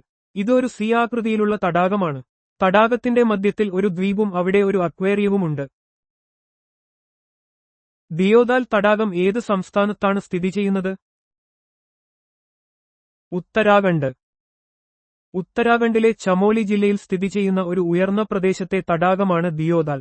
സമുദ്രനിരപ്പിൽ നിന്ന് ഏകദേശം 4130 മീറ്റർ ഉയരത്തിലാണ് ഇത്. മതപരമായ പ്രാധാന്യമുള്ള ഈ തടാകം സരസ്വതി നദിയുടെ ഉത്ഭവസ്ഥാനമായി കണക്കാക്കപ്പെടുന്നു. കുർപ്പാദാൽ തടാകം ഏത് സംസ്ഥാനത്താണ് സ്ഥിതി ചെയ്യുന്നത്? ഉത്തരാഖണ്ഡ്. ഉത്തരാഖണ്ഡിലെ നൈനിറ്റാൾ ജില്ലയിൽ സ്ഥിതി ചെയ്യുന്ന ഒരു ചെറിയ തടാകമാണ് കുർപ്പാദാൽ. ഇത് അതിന്റെ തെളിഞ്ഞ നീലനിറത്തിനും മനോഹരമായ ചുറ്റുപാടുകൾക്കും പേരുകേട്ടതാണ്. കുമാവോൺ മലനിരകളിലെ പ്രധാനപ്പെട്ട ഒരു ആകർഷണമാണിത്. ദംദമ തടാകം എവിടെയാണ് സ്ഥിതി ചെയ്യുന്നത്? ഹരിയാന. ഹരിയാനയിലെ ഗുരുഗ്രാം ജില്ലയിൽ സ്ഥിതി ചെയ്യുന്ന ഒരു പ്രകൃതിദത്ത തടാകമാണ് ദംദമ തടാകം. ഇത് ഡൽഹി NCR പ്രദേശത്തിലെ ഏറ്റവും വലിയ തടാകങ്ങളിലൊന്നാണ്. പക്ഷി നിരീക്ഷണത്തിനും ബോട്ടിംഗിനും പ്രശസ്തമായ ഒരു ജനപ്രിയ പിക്നിക് കേന്ദ്രമാണിത്. പിച്ചോള തടാകം ഏത് സംസ്ഥാനത്താണ് സ്ഥിതി ചെയ്യുന്നത്? രാജസ്ഥാൻ. രാജസ്ഥാനിലെ ഉദയപൂരിൽ സ്ഥിതി ചെയ്യുന്ന ഒരു ശുദ്ധജല തടാകമാണ് പിച്ചോള തടാകം. 1362-ൽ ഒരു ബഞ്ചാര ഗോത്രക്കാരനാണ് ഇത് നിർമ്മിച്ചത്. തടാകത്തിന്റെ നടുവിൽ ജഗ് നിവാസ്, ലേക്ക് പാലസ്, ജഗ് മന്ദിർ തുടങ്ങിയ പ്രശസ്തമായ ദ്വീപുകളും കൊട്ടാരങ്ങളുമുണ്ട്. സാമ്പാർ ഉപ്പ് തടാകം എവിടെയാണ് സ്ഥിതി ചെയ്യുന്നത്? രാജസ്ഥാൻ.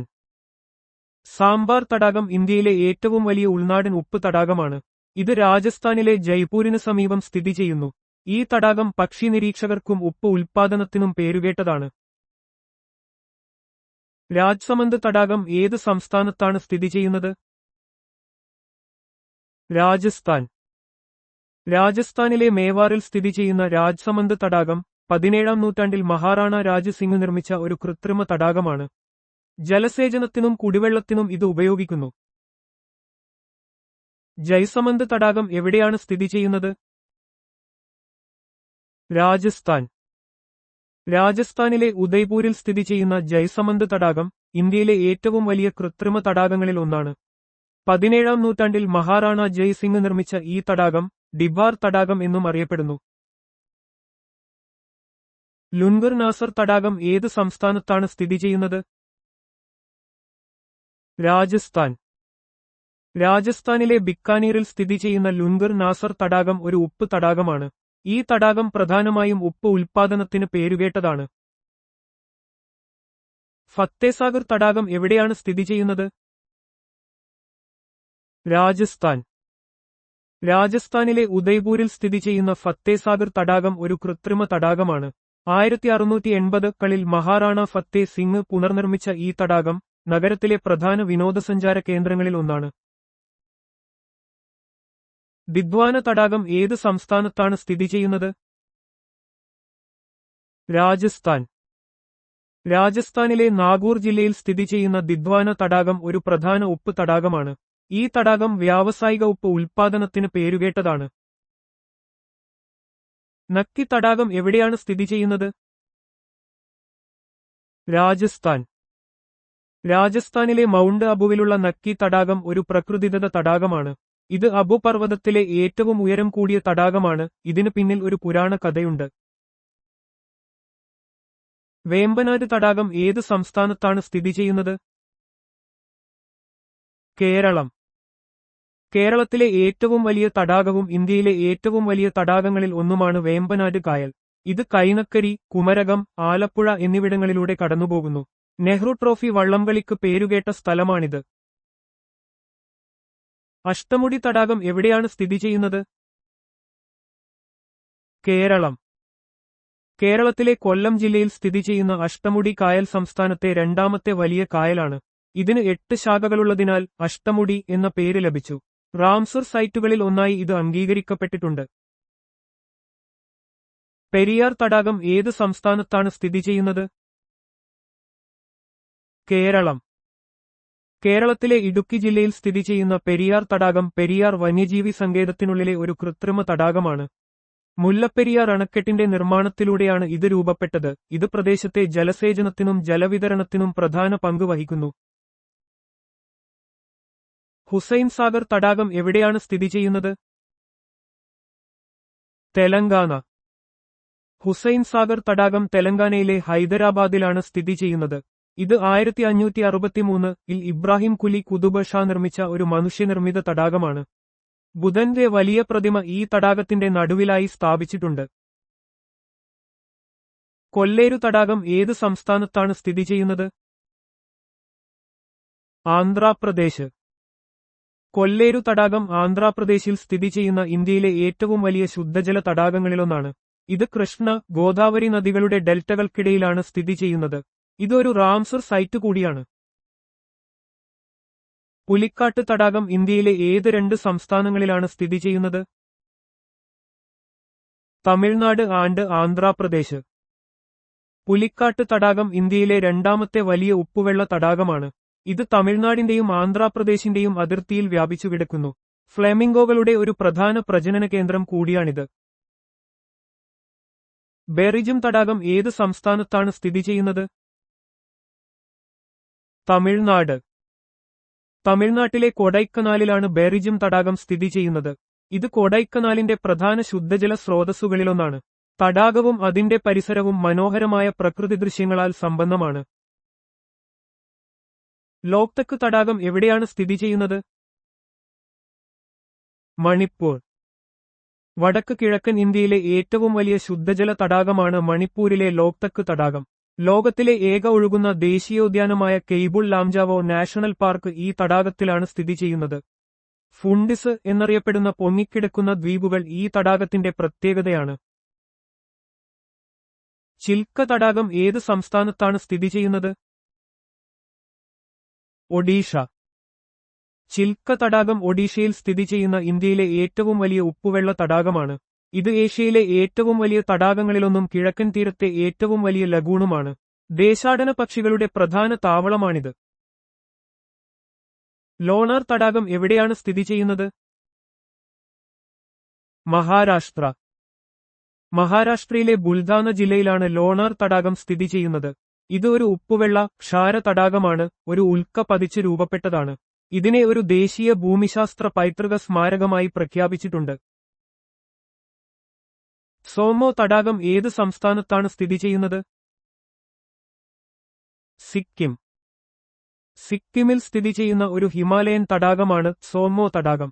ഇത് ചാങ്കു തടാകം എന്നും അറിയപ്പെടുന്നു.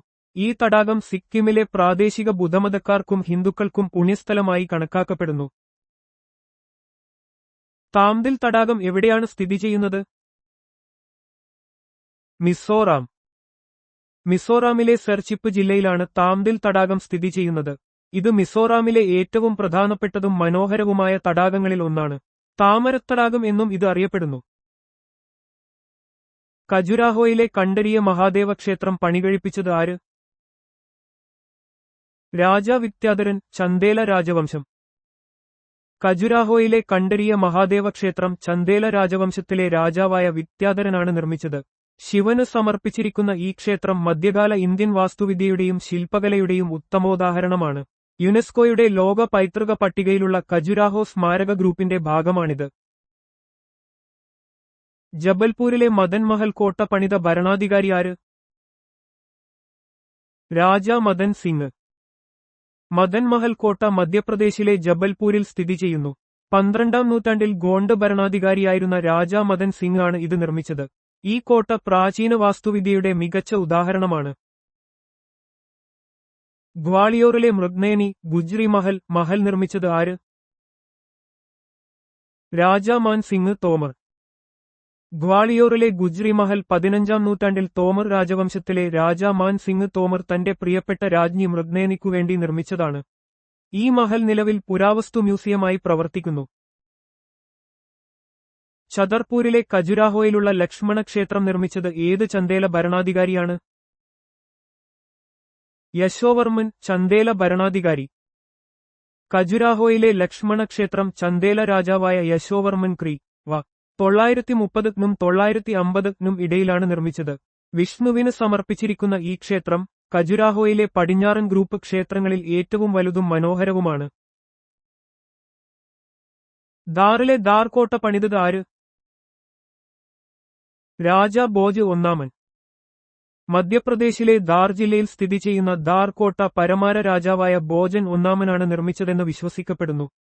പിന്നീട് വിവിധ ഭരണാധികാരികൾ ഈ കോട്ട പുതുക്കിപ്പണിയുകയും വികസിപ്പിക്കുകയും ചെയ്തിട്ടുണ്ട്. ദാറിലെ ബോധ്ശാല ക്ഷേത്രം സരസ്വതി മാതാവിന്റെ പണിതത് ആര്? ഭോജ് പരമാര.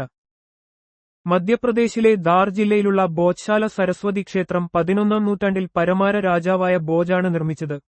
ഇത് വിദ്യാദേവതയായ സരസ്വതിക്ക് സമർപ്പിക്കപ്പെട്ട ഒരു വിദ്യാഭ്യാസ കേന്ദ്രവും ക്ഷേത്രവുമായിരുന്നു. ഗ്വാളിയോറിലെ മാൻമന്ദിർ കൊട്ടാരം നിർമ്മിച്ചത് ആര്? രാജാ മാൻ സിംഗ് തോമർ. ഗ്വാളിയോർ കോട്ടയ്ക്കുള്ളിൽ സ്ഥിതി ചെയ്യുന്ന മാൻമന്ദിർ കൊട്ടാരം 15ാം നൂറ്റാണ്ടിൽ തോമർ രാജവംശത്തിലെ രാജാ മാൻ സിംഗ് തോമറാണ് നിർമ്മിച്ചത്. ഈ കൊട്ടാരം അതിന്റെ മനോഹരമായ ടൈലുകളും വാസ്തുവിദ്യയും കൊണ്ട് ശ്രദ്ധേയമാണ്. ഗ്വാളിയോറിലെ ഏതു മഹാരാജാവാണ് ജയ് വിലാസ് കൊട്ടാരം പണിതത്? ജയാജി റാവു സിന്ധ്യ ഗ്വാളിയോർ മഹാരാജാവ്. ഗ്വാളിയോറിലെ ജയ് വിലാസ് കൊട്ടാരം 1874-ൽ ഗ്വാളിയോർ മഹാരാജാവായിരുന്ന ജയാജി റാവു സിന്ധ്യയാണ് നിർമ്മിച്ചത്. യൂറോപ്യൻ വാസ്തുവിദ്യയിൽ പണിത ഈ കൊട്ടാരം സിന്ധ്യ രാജവംശത്തിന്റെ ഔദ്യോഗിക വസതിയായിരുന്നു. ഉജ്ജയിനിലെ കാലിയാദെ കൊട്ടാരം നിർമ്മിച്ചത് ആര്? നാസിർ ഷാ. ഉജ്ജയിനിലെ കാലിയാദെ കൊട്ടാരം 15ാം നൂറ്റാണ്ടിൽ മാൾവ സുൽത്താനായിരുന്ന നാസിർ ഷാ നിർമ്മിച്ചതാണ്. ക്ഷിപ്ര നദിയുടെ തീരത്താണ് ഈ കൊട്ടാരം സ്ഥിതി ചെയ്യുന്നത്. ജലവിതരണത്തിനും ജ്യോതിശാസ്ത്ര പഠനത്തിനും പ്രാധാന്യം നൽകുന്ന വാസ്തുവിദ്യ ഇതിനുണ്ട്. മാണ്ഡുവിലെ ജഹാസ് മഹൽ നിർമ്മിച്ചത് ആര്? ഗിയാസുദ്ദീൻ ഖൽജി. മധ്യപ്രദേശിലെ മാണ്ഡുവിൽ സ്ഥിതി ചെയ്യുന്ന ജഹാസ് മഹൽ 15ാം നൂറ്റാണ്ടിൽ മാൾവ സുൽത്താനായിരുന്ന ഗിയാസ് ഉദ്ദീൻ ഖൽജി നിർമ്മിച്ചതാണ്. ഇത് 2 തടാകങ്ങൾക്കിടയിൽ കപ്പലിന്റെ രൂപത്തിൽ പണികഴിപ്പിച്ച മനോഹരമായ കൊട്ടാരമാണ്. ദാദിയയിലെ നരസിംഗ് ദേവ് കൊട്ടാരം പണിതത് ആര്? ബീർ സിംഗ് ദിയോ ബുന്ദേല മേധാവി. മധ്യപ്രദേശിലെ ദാദിയയിൽ സ്ഥിതി ചെയ്യുന്ന നരസിംഗ് ദേവ് കൊട്ടാരം 17ാം നൂറ്റാണ്ടിൽ ബുന്ദേല ഭരണാധികാരിയായിരുന്ന രാജാ ബീർ സിംഗ് ദിയോ നിർമ്മിച്ചതാണ്. ദാദിയ കൊട്ടാരം എന്നും ഇത് അറിയപ്പെടുന്നു. ഇന്തോ ഇസ്ലാമിക് വാസ്തുവിദ്യയുടെ മികച്ച ഉദാഹരണമാണിത്. ഖജുരാഹോയിലെ ചൌസത്ത് യോഗിനി ക്ഷേത്രം പണികഴിപ്പിച്ച രാജവംശം ഏതാണ്? ചന്ദേല ഭരണാധികാരി. ഖജുരാഹോയിലെ ചൌസത്ത് യോഗിനി ക്ഷേത്രം 10ാം നൂറ്റാണ്ടിൽ ചന്ദേല രാജവംശത്തിലെ രാജാക്കന്മാരാണ് നിർമ്മിച്ചത്. ദേവി യോഗിനിക്കായി സമർപ്പിച്ചിട്ടുള്ള ഈ ക്ഷേത്രം മധ്യപ്രദേശിലെ പ്രധാനപ്പെട്ട ഒരു വാസ്തുവിദ്യാ സ്മാരകമാണ്. ഓർച്ചയിലെ ജഹാംഗീർ മഹൽ പണികഴിപ്പിച്ചത് ആരാണ്? വീർ സിംഗ് ദിയോ. ഓർച്ചയിലെ ജഹാംഗീർ മഹൽ 17ാം നൂറ്റാണ്ടിൽ ബുന്ദേല രാജാവായ വീർ സിംഗ് ദിയോ മുഗൾ ചക്രവർത്തിയായ ജഹാംഗീറിനെ സ്വീകരിക്കാനായി നിർമ്മിച്ചതാണ്. മുഗൾ രജപുത്ര വാസ്തുവിദ്യയുടെ സംയോജനം ഇതിൽ കാണാം. ഏത് രാജവംശത്തിലെ ഭരണാധികാരികളാണ് എല്ലോറ ഗുഹകൾ നിർമ്മിച്ചത്? രാഷ്ട്രകൂട ഭരണാധികാരികൾ. മഹാരാഷ്ട്രയിലെ എല്ലോറ ഗുഹകൾ 6ാം നൂറ്റാണ്ട് മുതൽ 10ാം നൂറ്റാണ്ട് വരെ രാഷ്ട്രകൂട രാജവംശത്തിലെ ഭരണാധികാരികളാണ് നിർമ്മിച്ചത്. ബുദ്ധ, ഹിന്ദു, ജൈന മതങ്ങളെ പ്രതിനിധീകരിക്കുന്ന ഗുഹാക്ഷേത്രങ്ങളുടെ ഒരു സമുച്ചയമാണിത്. അജന്ത ഗുഹകളുടെ നിർമ്മാണത്തിൽ ഏതൊക്കെ രാജവംശങ്ങൾ പങ്കാളികളായിരുന്നു? ബുദ്ധ, ശതവാഹന, വാകാടക, രാഷ്ട്രകൂട രാജവംശങ്ങൾ BC 2-ാം നൂറ്റാണ്ട് മുതൽ 6-ാം നൂറ്റാണ്ട് വരെ. മഹാരാഷ്ട്രയിലെ അജന്ത ഗുഹകൾ BC 2-ാം നൂറ്റാണ്ട് മുതൽ AD 6-ാം നൂറ്റാണ്ട് വരെ പല ഘട്ടങ്ങളിലായി ബുദ്ധ, ശതവാഹന, വാകാടക, രാഷ്ട്രകൂട രാജവംശങ്ങളുടെ കാലത്താണ് നിർമ്മിക്കപ്പെട്ടത്. ബുദ്ധമത കലാരൂപങ്ങളുടെയും ചുമർചിത്രങ്ങളുടെയും വിസ്മയകരമായ ശേഖരമാണ് ഇവിടത്തെ പ്രധാന ആകർഷണം. ഔറംഗാബാദിലെ ബീബി കാ മക്ബറ പണികഴിപ്പിച്ചത് ആരാണ്? ഔറംഗസേബിന്റെ മകൻ അസം ഷാ. ഔറംഗാബാദിലെ ബീബി കാ മക്ബറ മുഗൾ ചക്രവർത്തി ഔറംഗസേബിന്റെ മകനായ അസം ഷാ തന്റെ മാതാവ് ദിൽറാസ് ബാനു ബേഗത്തിന്റെ സ്മരണയ്ക്കായി 1678-ൽ നിർമ്മിച്ചതാണ്. താജ്മഹലിന്റെ മാതൃകയിൽ നിർമ്മിച്ച ഇത് ഡെക്കാനിലെ താജ്മഹൽ എന്നും അറിയപ്പെടുന്നു.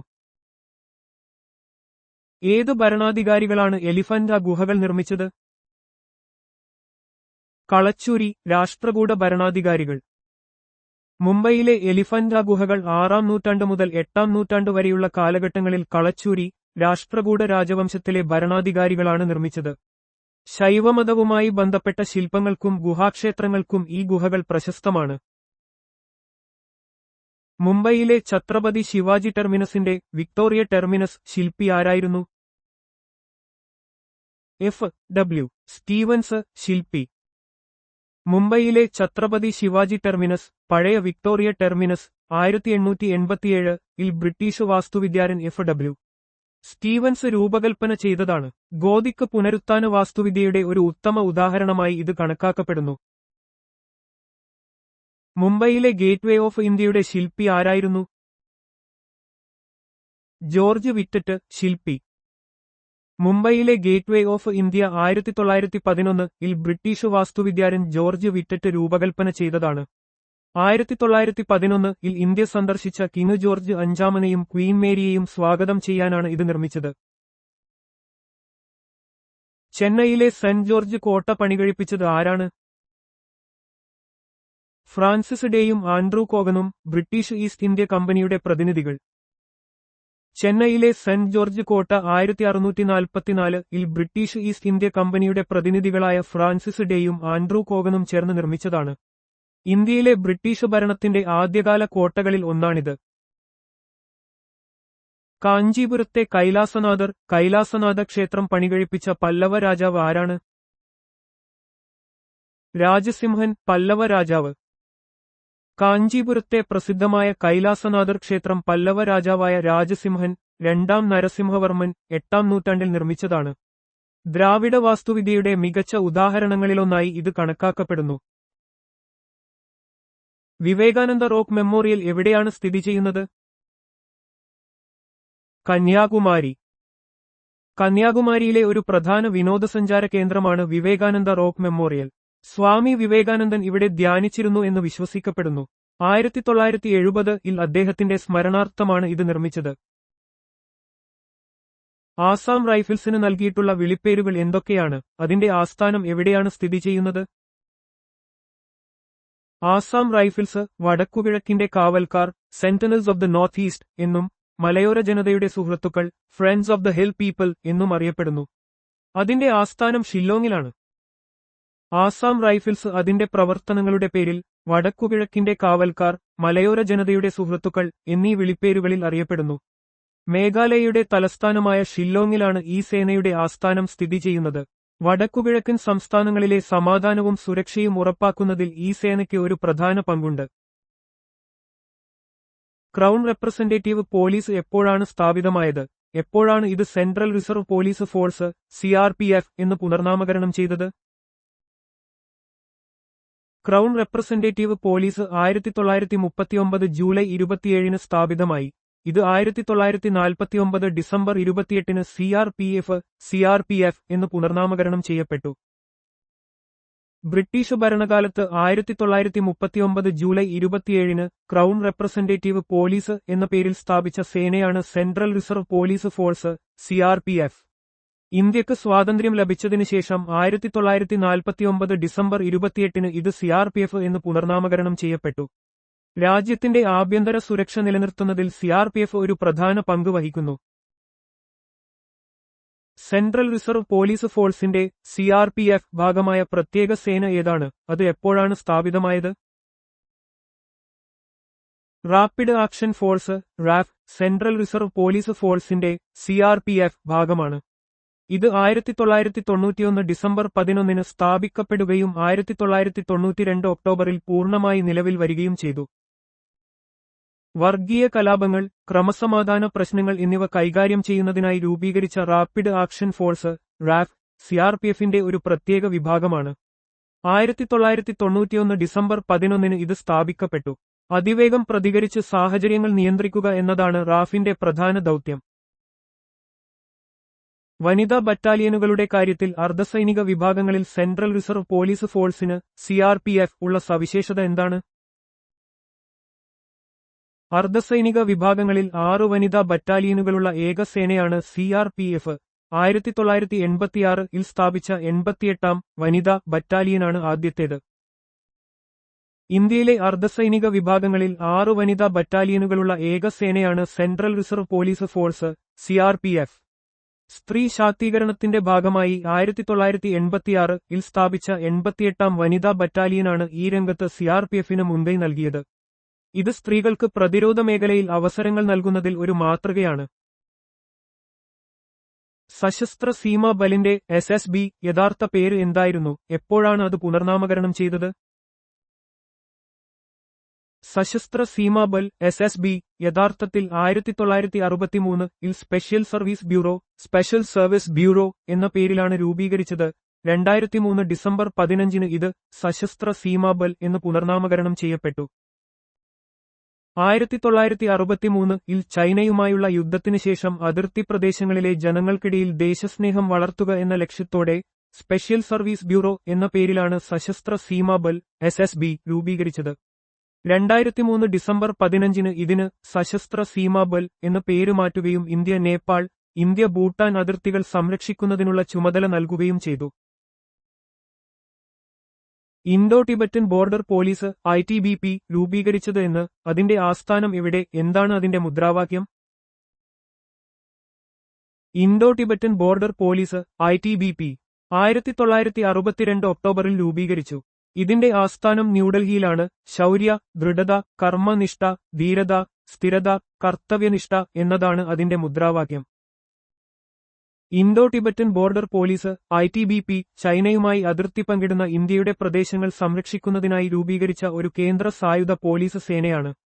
രാജ്യത്തിന്റെ സുരക്ഷാ ക്രമീകരണങ്ങളിൽ ഇത് ഒരു പ്രധാന പങ്ക് വഹിക്കുന്നു. അതിന്റെ രൂപീകരണം, ആസ്ഥാനം, മുദ്രാവാക്യം എന്നിവ മത്സരപരീക്ഷകൾക്ക് പ്രധാനപ്പെട്ട വിവരങ്ങളാണ്. Central industrial security force CISF രൂപീകരിച്ചത് എന്ന് അതിന്റെ പ്രധാന പങ്ക് എന്താണ്? Central industrial security force CISF 1969 കേന്ദ്ര സർക്കാരിന്റെ വ്യാവസായിക സമുച്ചയങ്ങൾക്ക് സംരക്ഷണം നൽകുന്നതിനായി രൂപീകരിച്ചു. Central industrial security force CISF പ്രധാനമായും പൊതുമേഖലാ സ്ഥാപനങ്ങൾ, വിമാനത്താവളങ്ങൾ, ആണവനിലയങ്ങൾ തുടങ്ങിയ തന്ത്രപ്രധാനമായ കേന്ദ്രങ്ങൾക്ക് സുരക്ഷ ഒരുക്കുന്നു. വ്യാവസായിക സുരക്ഷ ഉറപ്പാക്കുന്നതിലൂടെ രാജ്യത്തിന്റെ സാമ്പത്തിക വളർച്ചയ്ക്ക് ഇത് സഹായകമാകുന്നു. നാഷണൽ സെക്യൂരിറ്റി ഗാർഡ്സ് NSG രൂപീകരിച്ചത് എന്ന് അതിന്റെ പ്രധാന പങ്ക് എന്താണ്? അതിന്റെ മുദ്രാവാക്യം എന്താണ്? നാഷണൽ സെക്യൂരിറ്റി ഗാർഡ്സ് NSG 1986 ഇന്ത്യയിലെ തീവ്രവാദ വെല്ലുവിളികളെ നേരിടുന്നതിനായി രൂപീകരിച്ചു. സർവത്ര സർവോത്തം സുരക്ഷ, എല്ലായിടത്തും ഉത്തമമായ സുരക്ഷ എന്നതാണ് അതിന്റെ മുദ്രാവാക്യം. നാഷണൽ സെക്യൂരിറ്റി ഗാർഡ്സ് NSG ഒരു കമാൻഡോ സേനയാണ്. ഇത് തീവ്രവാദ വിരുദ്ധ പ്രവർത്തനങ്ങൾക്കും ബന്ദിമോചന ശ്രമങ്ങൾക്കും പ്രാഥമികമായി രൂപീകരിച്ചിട്ടുള്ളതാണ്. ബ്ലാക്ക് കാറ്റ്സ് എന്നും ഇവർ അറിയപ്പെടുന്നു. രാജ്യത്തിന്റെ ആഭ്യന്തര സുരക്ഷയിൽ ഈ സേനയ്ക്ക് നിർണായകമായ പങ്കുണ്ട്. നോബൽ സമ്മാനം സ്ഥാപിച്ചത് ആര്? ഇത് ആദ്യമായി ഏതൊക്കെ 5 മേഖലകളിലാണ് നൽകിയിരുന്നത്? സ്ഫോടനവസ്തുവായ ഡൈനാമൈറ്റിന്റെ കണ്ടുപിടുത്തക്കാരനായ സ്വീഡിഷ് ശാസ്ത്രജ്ഞൻ ആൽഫ്രഡ് ബെർണാർഡ് നോബലാണ് നോബൽ സമ്മാനം സ്ഥാപിച്ചത്. ഇത് യഥാർത്ഥത്തിൽ സാഹിത്യം, വൈദ്യശാസ്ത്രം, ഭൗതികശാസ്ത്രം, രസതന്ത്രം, സമാധാനം എന്നീ 5 മേഖലകളിലാണ് ആദ്യമായി നൽകിയത്. ആൽഫ്രഡ് നോബലിന്റെ ഇഷ്ടപത്രത്തിന്റെ അടിസ്ഥാനത്തിൽ മനുഷ്യരാശിക്ക് ഏറ്റവും വലിയ പ്രയോജനം ചെയ്ത വ്യക്തികൾക്ക് നൽകുന്ന ഒരു അന്താരാഷ്ട്ര അവാർഡാണ് നോബൽ സമ്മാനം. ഈ അവാർഡ് നൽകുന്ന മേഖലകളും അതിന്റെ സ്ഥാപകനും മത്സരപരീക്ഷകളിൽ പതിവായി ചോദിക്കുന്ന ചോദ്യങ്ങളാണ്. സാമ്പത്തിക ശാസ്ത്രത്തിനുള്ള നോബൽ സമ്മാനം സ്ഥാപിച്ചത് എന്ന്. സാമ്പത്തിക ശാസ്ത്രത്തിനുള്ള ആദ്യ സമ്മാനം എപ്പോഴാണ് നൽകിയത്? ഔദ്യോഗികമായി ആൽഫ്രഡ് നോബലിന്റെ സ്മരണാർത്ഥമുള്ള Sveriges Riksbank prize in economic sciences എന്നറിയപ്പെടുന്ന സാമ്പത്തിക ശാസ്ത്രത്തിനുള്ള നോബൽ സമ്മാനം 1968 സ്ഥാപിച്ചു. ആദ്യ സമ്മാനം 1969 നൽകി. നോബൽ സമ്മാനത്തിന്റെ 5 യഥാർത്ഥ മേഖലകൾ കൂടാതെ സ്വീഡന്റെ കേന്ദ്ര ബാങ്കായ സ്വരിജസ് റിക്സ്ബാങ്ക് പിന്നീട് സാമ്പത്തിക ശാസ്ത്രത്തിനുള്ള സമ്മാനം സ്ഥാപിച്ചു. ഇത് ആൽഫ്രഡ് നോബലിന്റെ ഓർമ്മയ്ക്കായി നൽകുന്ന ഒന്നാണ്. മറ്റ് നോബൽ സമ്മാനങ്ങളുമായി ഇതിന് നേരിട്ട് ബന്ധമില്ല. സാമ്പത്തിക ശാസ്ത്ര നോബലിന്റെ ചരിത്രം ഒരു പ്രധാന പഠനവിഷയമാണ്. ആദ്യത്തെ നോബൽ സമ്മാനങ്ങൾ യഥാർത്ഥ 5 വിഭാഗങ്ങളിൽ എപ്പോഴാണ് നൽകിയത്? ഓരോ വർഷവും അവ സാധാരണയായി എപ്പോഴാണ് വിതരണം ചെയ്യുന്നത്? സമാധാനം, സാഹിത്യം, വൈദ്യശാസ്ത്രം, രസതന്ത്രം, ഭൗതികശാസ്ത്രം എന്നീ മേഖലകളിലെ ആദ്യത്തെ നോബൽ സമ്മാനങ്ങൾ 1901 നൽകി. ആൽഫ്രഡ് നോബലിന്റെ ചരമവാർഷികമായ ഡിസംബർ 10 ഓരോ വർഷവും ഇവ വിതരണം ചെയ്യുന്നത്. നോബൽ സമ്മാനങ്ങളുടെ ആദ്യ വിതരണ തീയതിയും എല്ലാ വർഷവും സമ്മാനങ്ങൾ വിതരണം ചെയ്യുന്ന തീയതിയും വളരെ പ്രധാനമാണ്. ഈ തീയതികൾ ആൽഫ്രഡ് നോബലിന്റെ ജീവിതവുമായി ബന്ധപ്പെട്ടതാണ്. ഇത് അദ്ദേഹത്തിന്റെ സ്മരണാർത്ഥം നൽകുന്ന സമ്മാനങ്ങളുടെ പ്രാധാന്യം വർദ്ധിപ്പിക്കുന്നു. ഒരു വർഷം ഒരു നോബൽ സമ്മാനം പരമാവധി എത്ര പേർക്ക് നൽകാം? ഓരോ നോബൽ സമ്മാനവും ഒരു വർഷം പരമാവധി 3 പേർക്ക് നൽകാം. നോബൽ സമ്മാനങ്ങൾ വ്യക്തികളുടെ മഹത്തായ സംഭാവനകളെയാണ് ആദരിക്കുന്നത്. ഒരു മേഖലയിൽ ഒന്നിലധികം വ്യക്തികൾക്ക് നിർണായകമായ പങ്ക് വഹിക്കാൻ കഴിയുന്നതിനാൽ 3 പേർക്ക് വരെ ഒരുമിച്ച് സമ്മാനം പങ്കിടാൻ നിയമം അനുവദിക്കുന്നു. ഇത് പലപ്പോഴും ടീം വർക്കിന്റെ പ്രാധാന്യം എടുത്തുകാണിക്കുന്നു. 1974 നിയമമാറ്റത്തിനു മുമ്പ് മരണാനന്തരം നോബൽ സമ്മാനം ലഭിച്ച 2 വ്യക്തികൾ ആരാണ്? നോബൽ സമ്മാനം മരണാനന്തരം 2 തവണ നൽകിയിട്ടുണ്ട്. 1931 എറിക് ആക്സൽ കാൾഫെൽഡിനും 1961 ഡാഗ് ഹാമർഷോൾഡിനും. 1974 ഭാവിയിൽ മരണാനന്തര സമ്മാനങ്ങൾ ഒഴിവാക്കാൻ ഒരു നിയമമുണ്ടാക്കി. നോബൽ സമ്മാന ചരിത്രത്തിലെ ഒരു പ്രധാന നിയമമാറ്റമാണിത്. സാധാരണയായി നോബൽ സമ്മാനങ്ങൾ ജീവിച്ചിരിക്കുന്ന വ്യക്തികൾക്ക് മാത്രമാണ് നൽകുന്നത്. ഈ 2 വ്യക്തികൾക്ക് മാത്രമാണ് ഈ നിയമത്തിനു മുമ്പ് മരണാനന്തരം ഈ ബഹുമതി ലഭിച്ചത്. ഇത് നോബൽ ചരിത്രത്തിലെ ഒരു അപൂർവതയാണ്. ഏത് സംഘടനക്കാണ് നോബൽ സമാധാന സമ്മാനം 3 തവണ ലഭിച്ചിട്ടുള്ളത്? റെഡ് ക്രോസിന് 3 തവണ നോബൽ സമാധാന സമ്മാനം ലഭിച്ചിട്ടുണ്ട്. 1917, 1944, 1963 വർഷങ്ങളിൽ. റെഡ് ക്രോസ് ഒരു അന്താരാഷ്ട്ര മാനുഷിക പ്രസ്ഥാനമാണ്. യുദ്ധങ്ങൾ, ദുരന്തങ്ങൾ എന്നിവയാൽ ദുരിതമനുഭവിക്കുന്ന ആളുകളെ സഹായിക്കുക എന്നതാണ് ഇതിന്റെ പ്രധാന ലക്ഷ്യം. സമാധാനത്തിനും മാനുഷിക പ്രവർത്തനങ്ങൾക്കും നൽകിയ സംഭാവനകളെ മാനിച്ച് ഈ സംഘടനയ്ക്ക് 3 തവണ നോബൽ സമാധാന സമ്മാനം ലഭിച്ചത് അതിന്റെ പ്രാധാന്യം എടുത്തുകാണിക്കുന്നു. രേഖകളിൽ ഏറ്റവും പ്രായം കുറഞ്ഞ പുരുഷ, വനിതാ നോബൽ സമ്മാന ജേതാക്കൾ ആരാണ്? ലോറൻസ് ബ്രാഗ് 25 വയസ്സ് ആണ് ഏറ്റവും പ്രായം കുറഞ്ഞ പുരുഷ നോബൽ സമ്മാന ജേതാവ്. മലാല യൂസഫ്സായി 17 വയസ്സ് ആണ് ഏറ്റവും പ്രായം കുറഞ്ഞ വനിതാ ജേതാവ്. നോബൽ സമ്മാന ജേതാക്കളെക്കുറിച്ചുള്ള ഇത്തരം വിവരങ്ങൾ മത്സരപരീക്ഷകളിൽ പ്രധാനമാണ്. Lawrence Bragg ഭൗതികശാസ്ത്രത്തിനും Malala Yousafzai സമാധാനത്തിനുമാണ് Nobel നേടിയത്. ഇവർ ചെറുപ്പത്തിൽ തന്നെ ലോകത്തിന് നൽകിയ സംഭാവനകൾ ശ്രദ്ധേയമാണ്. നോബൽ സമ്മാനം ലഭിച്ച ഏറ്റവും പ്രായം കൂടിയ വ്യക്തി ആരാണ്? ജോൺ ഗുഡിനഫ് 97 വയസ്സ് ആണ് നോബൽ സമ്മാനം ലഭിച്ച ഏറ്റവും പ്രായം കൂടിയ വ്യക്തി. ജോൺ ഗുഡിനഫ് 2019 97 വയസ്സിൽ രസതന്ത്രത്തിനുള്ള നോബൽ സമ്മാനം നേടി. ഇത് നോബൽ സമ്മാനം ലഭിക്കുന്ന ഏറ്റവും പ്രായം കൂടിയ വ്യക്തിയായി അദ്ദേഹത്തെ മാറ്റി. ലിഥിയം അയൺ ബാറ്ററികളുടെ വികസനത്തിലെ സംഭാവനകൾക്കാണ് അദ്ദേഹത്തിന് ഈ പുരസ്കാരം ലഭിച്ചത്. 2 തവണ നോബൽ സമ്മാനം ലഭിച്ച 2 വ്യക്തികളുടെ പേരും അവരുടെ മേഖലകളും വർഷങ്ങളും വ്യക്തമാക്കുക.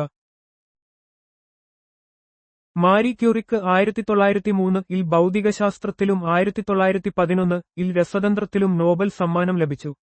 ലൈനസ് പോളിംഗിന് 1954-ൽ രസതന്ത്രത്തിലും 1962-ൽ സമാധാനത്തിനും നോബൽ സമ്മാനം ലഭിച്ചു.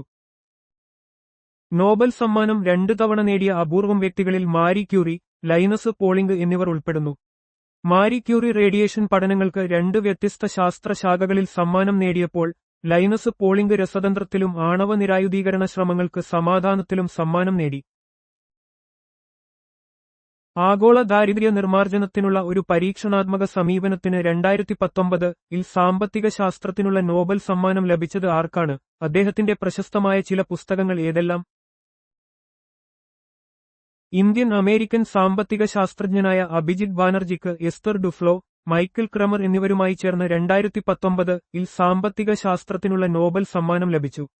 അദ്ദേഹത്തിന്റെ പ്രശസ്തമായ പുസ്തകങ്ങളിൽ എസ്തർ ഡുഫ്ലോയുമായി ചേർന്ന് എഴുതിയത് poor economics, good economics four hard times എന്നിവ ഉൾപ്പെടുന്നു. അഭിജിത് ബാനർജി, എസ്തർ ഡുഫ്ലോ, മൈക്കിൾ ക്രമർ എന്നിവർക്ക് 2019-ൽ ദാരിദ്ര്യം ലഘൂകരിക്കുന്നതിനുള്ള അവരുടെ പരീക്ഷണാത്മക സമീപനങ്ങൾക്ക് സാമ്പത്തിക ശാസ്ത്രത്തിനുള്ള നോബൽ സമ്മാനം ലഭിച്ചു. വികസന സാമ്പത്തിക ശാസ്ത്രത്തിൽ റാൻഡമൈസ്ഡ് കൺട്രോൾ ട്രയൽസ് (RCTs) ഉപയോഗിച്ചതിന് അവർ പ്രശസ്തരാണ്. കുട്ടികളുടെയും യുവജനങ്ങളുടെയും ഉന്നമനത്തിനായി നടത്തിയ പോരാട്ടത്തിന് 2014-ൽ നോബൽ സമാധാന സമ്മാനം നേടിയത് ആരാണ്? അദ്ദേഹം ആരംഭിച്ച പ്രസ്ഥാനം ഏതാണ്? ബാലവേലയ്ക്കും എല്ലാ കുട്ടികൾക്കും വിദ്യാഭ്യാസത്തിനുള്ള അവകാശത്തിനും വേണ്ടിയുള്ള പ്രവർത്തനങ്ങൾക്ക് കൈലാഷ് സത്യാർത്ഥിക്ക് 2014-ൽ നോബൽ സമാധാന സമ്മാനം ലഭിച്ചു. അദ്ദേഹം 1980-ൽ ബച്പൻ ബച്ചാവോ ആന്തോളൻ, ബാല്യം രക്ഷിക്കൽ പ്രസ്ഥാനം ആരംഭിച്ചു. കൈലാഷ് സത്യാർത്ഥിക്ക് 2014-ൽ മലാല യൂസഫ്സായിയോടൊപ്പം നോബൽ സമാധാന സമ്മാനം ലഭിച്ചു. കുട്ടികളുടെ അവകാശങ്ങൾ സംരക്ഷിക്കുന്നതിനും ബാലവേലയ്ക്കെതിരെ പോരാടുന്നതിനും വേണ്ടിയാണ് അദ്ദേഹം ബച്പൻ ബച്ചാവോ ആന്തോളൻ ആരംഭിച്ചത്. 1998-ൽ സാമ്പത്തിക ശാസ്ത്രത്തിനുള്ള നോബൽ സമ്മാനം ലഭിച്ച ആദ്യത്തെ ഏഷ്യക്കാരൻ ആരാണ്? അദ്ദേഹം ഏത് ആശയത്തിനാണ് അറിയപ്പെടുന്നത്? പ്രൊഫസർ അമർത്യ സെൻ 1998-ൽ സാമ്പത്തിക ശാസ്ത്രത്തിനുള്ള നോബൽ സമ്മാനം നേടി. ഈ ബഹുമതി ലഭിക്കുന്ന ആദ്യത്തെ ഏഷ്യക്കാരനായി അദ്ദേഹം മാറി. പൊതുജനക്ഷേമ സാമ്പത്തികശാസ്ത്രം എന്ന ആശയം അവതരിപ്പിച്ചതിലൂടെയാണ് അദ്ദേഹം അറിയപ്പെടുന്നത്. അമർത്യ സെൻ 1998-ൽ ക്ഷേമ സാമ്പത്തിക ശാസ്ത്രത്തിലെ വെൽഫെയർ എക്കണോമിക്സ് സംഭാവനകൾക്ക് നോബൽ സമ്മാനം നേടി.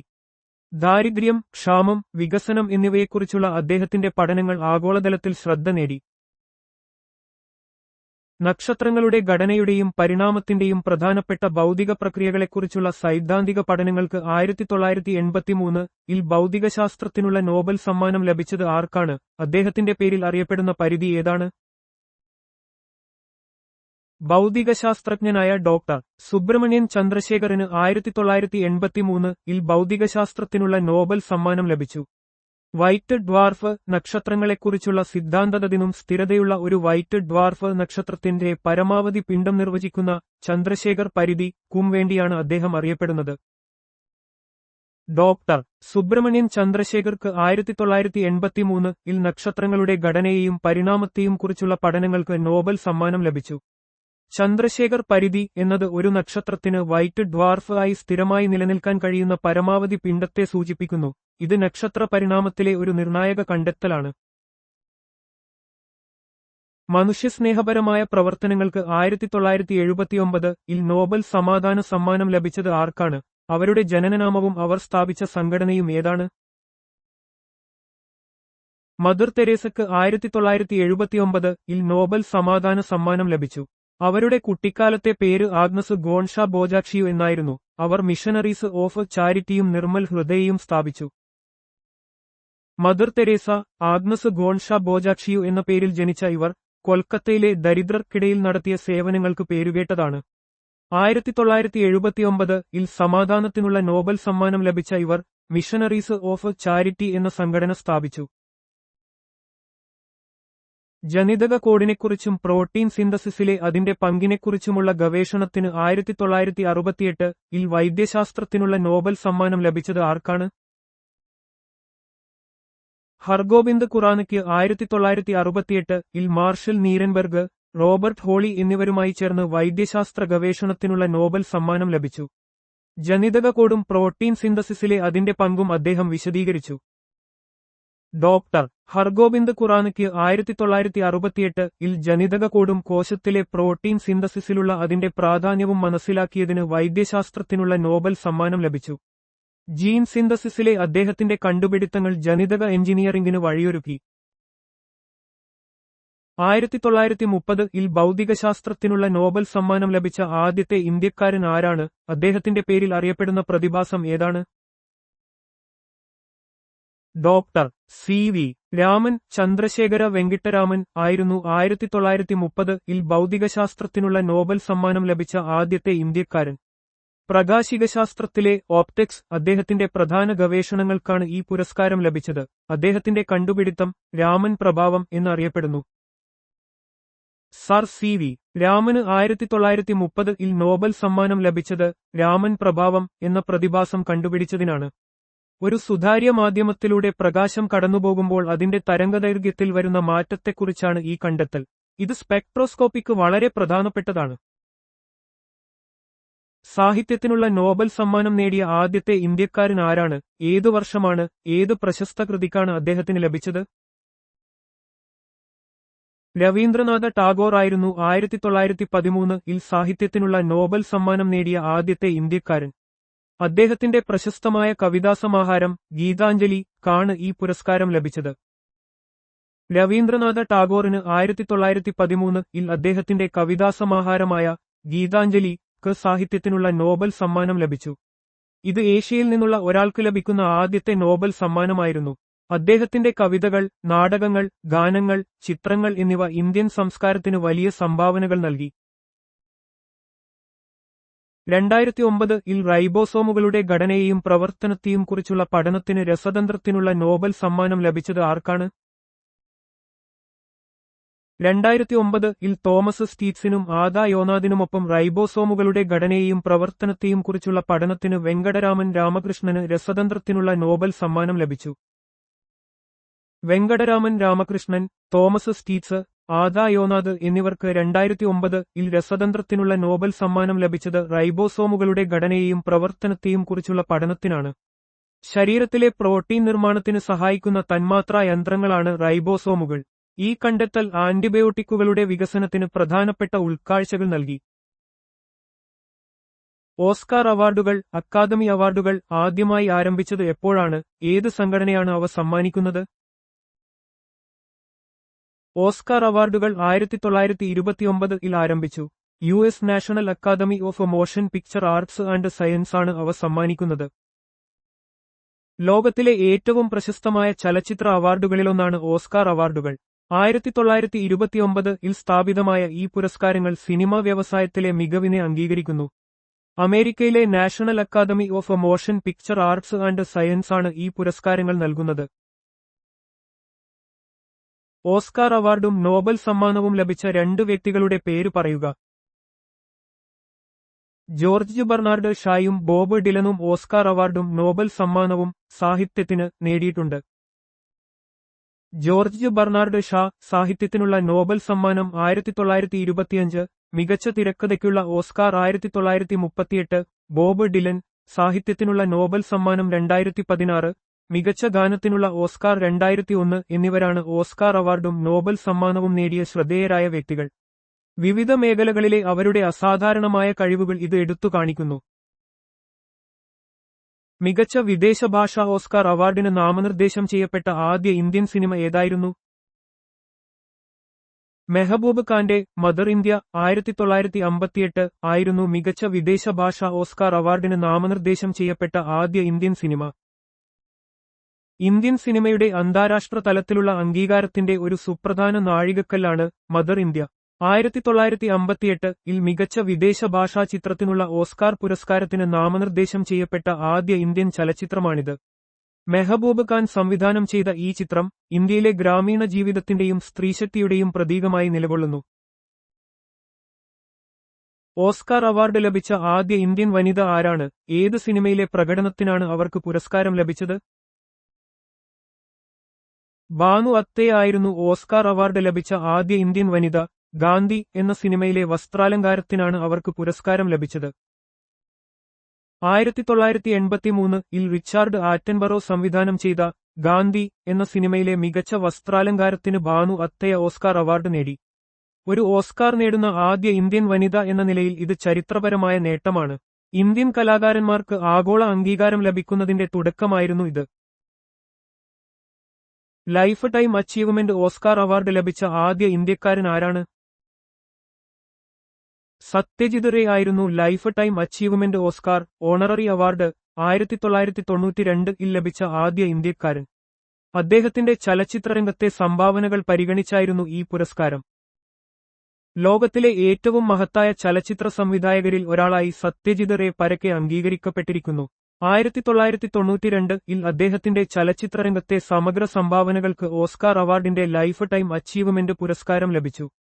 ഇത് ഇന്ത്യൻ സിനിമയുടെ ചരിത്രത്തിലെ ഒരു സുപ്രധാന അംഗീകാരമാണ്. 2023 ഓസ്കാർ അവാർഡ് നേടിയ ഇന്ത്യൻ ഡോക്യുമെന്ററി ഷോർട്ട് ഫിലിമും ഗാനവും ഏതൊക്കെയാണ്? 2023 ഇന്ത്യയുടെ ദി എലിഫന്റ് വിസ്പറേഴ്സ് മികച്ച ഡോക്യുമെന്ററി ഷോർട്ട് ഫിലിമിനും RRR സിനിമയിലെ നാട്ടു എന്ന ഗാനം മികച്ച ഒറിജിനൽ ഗാനത്തിനുമുള്ള ഓസ്കാർ അവാർഡുകൾ നേടി. 2023 ഓസ്കാർ പുരസ്കാരങ്ങളിൽ ഇന്ത്യയ്ക്ക് അഭിമാനകരമായ നേട്ടങ്ങളുണ്ടായി. ദി എലിഫന്റ് വിസ്പറേഴ്സ് എന്ന ഡോക്യുമെന്ററി ഷോർട്ട് ഫിലിം മികച്ച ഡോക്യുമെന്ററി വിഭാഗത്തിൽ പുരസ്കാരം നേടി. കൂടാതെ RRR എന്ന സിനിമയിലെ MM കീരവാണിയുടെ സംഗീതത്തിൽ ഒരുങ്ങിയ നാട്ടു എന്ന ഗാനം മികച്ച ഒറിജിനൽ ഗാനത്തിനുള്ള ഓസ്കാർ നേടി ചരിത്രം കുറിച്ചു. പുലിറ്റ്സർ സമ്മാനം എപ്പോഴാണ് സ്ഥാപിച്ചത്? ആരുടെ പേരിലാണ് ഇത് നൽകുന്നത്? ഏതൊക്കെ മേഖലകളിലെ മികച്ച സംഭാവനകൾക്കാണ് ഇത് നൽകുന്നത്? പുലിറ്റ്സർ സമ്മാനം 1917 ആരംഭിച്ചു. അമേരിക്കൻ പ്രസാധകനായ ജോസഫ് പുലിറ്റ്സറിന്റെ പേരിലാണ് ഇത് നൽകുന്നത്. പത്രം, മാസിക, ഓൺലൈൻ ജേർണലിസം, സാഹിത്യം, സംഗീതരചന എന്നിവയിലെ മികച്ച സംഭാവനകളെ ഇത് ആദരിക്കുന്നു. പത്രപ്രവർത്തനം, സാഹിത്യം, സംഗീതരചന എന്നിവയിലെ അമേരിക്കയിലെ ഏറ്റവും ഉയർന്ന പുരസ്കാരങ്ങളിലൊന്നാണ് പുലിറ്റ്സർ സമ്മാനം. 1917 സ്ഥാപിതമായ ഈ പുരസ്കാരം ഹംഗേറിയൻ അമേരിക്കൻ പ്രസാധകനായ ജോസഫ് പുലിറ്റ്സറുടെ പേരിലാണ് നൽകപ്പെടുന്നത്. ഈ പുരസ്കാരം അക്കാദമിക് രംഗത്തും പൊതുജീവിതത്തിലും വളരെ പ്രാധാന്യമുള്ള ഒന്നായി കണക്കാക്കപ്പെടുന്നു. ഏത് സംഘടനയാണ് എല്ലാ വർഷവും ഗ്രാമി അവാർഡുകൾ സമ്മാനിക്കുന്നത്? National academy of recording arts and sciences, the recording academy ആണ് എല്ലാ വർഷവും ഗ്രാമി അവാർഡുകൾ നൽകുന്നത്. സംഗീത ലോകത്തെ ഏറ്റവും ഉയർന്നതും അഭിമാനകരവുമായ പുരസ്കാരങ്ങളിലൊന്നാണ് ഗ്രാമി അവാർഡുകൾ. യുണൈറ്റഡ് സ്റ്റേറ്റ്സിലെ national academy of recording arts and sciences, the recording academy ആണ് ഈ പുരസ്കാരങ്ങൾ വർഷം തോറും നൽകുന്നത്. സംഗീത വ്യവസായത്തിലെ മികവിനെ അംഗീകരിക്കുന്നതിനായാണ് ഇത് നൽകപ്പെടുന്നത്.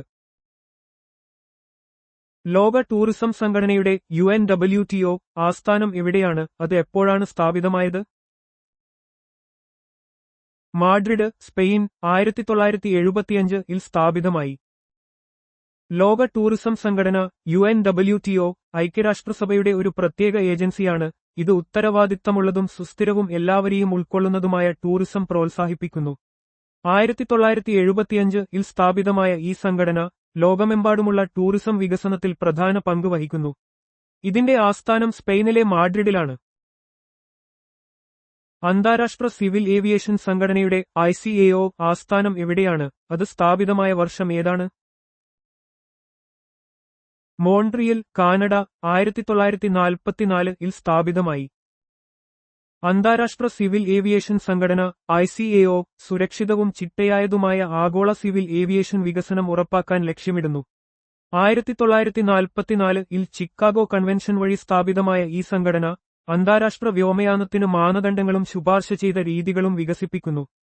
ഇതിന്റെ ആസ്ഥാനം കാനഡയിലെ മോൺട്രിയലിലാണ്. ഐക്യരാഷ്ട്രസഭയുടെ ഭക്ഷ്യ കാർഷിക സംഘടനയുടെ UNFAO ആസ്ഥാനം എവിടെയാണ്? അത് എപ്പോഴാണ് സ്ഥാപിതമായത്? Rome, Italy. 1945 സ്ഥാപിതമായി.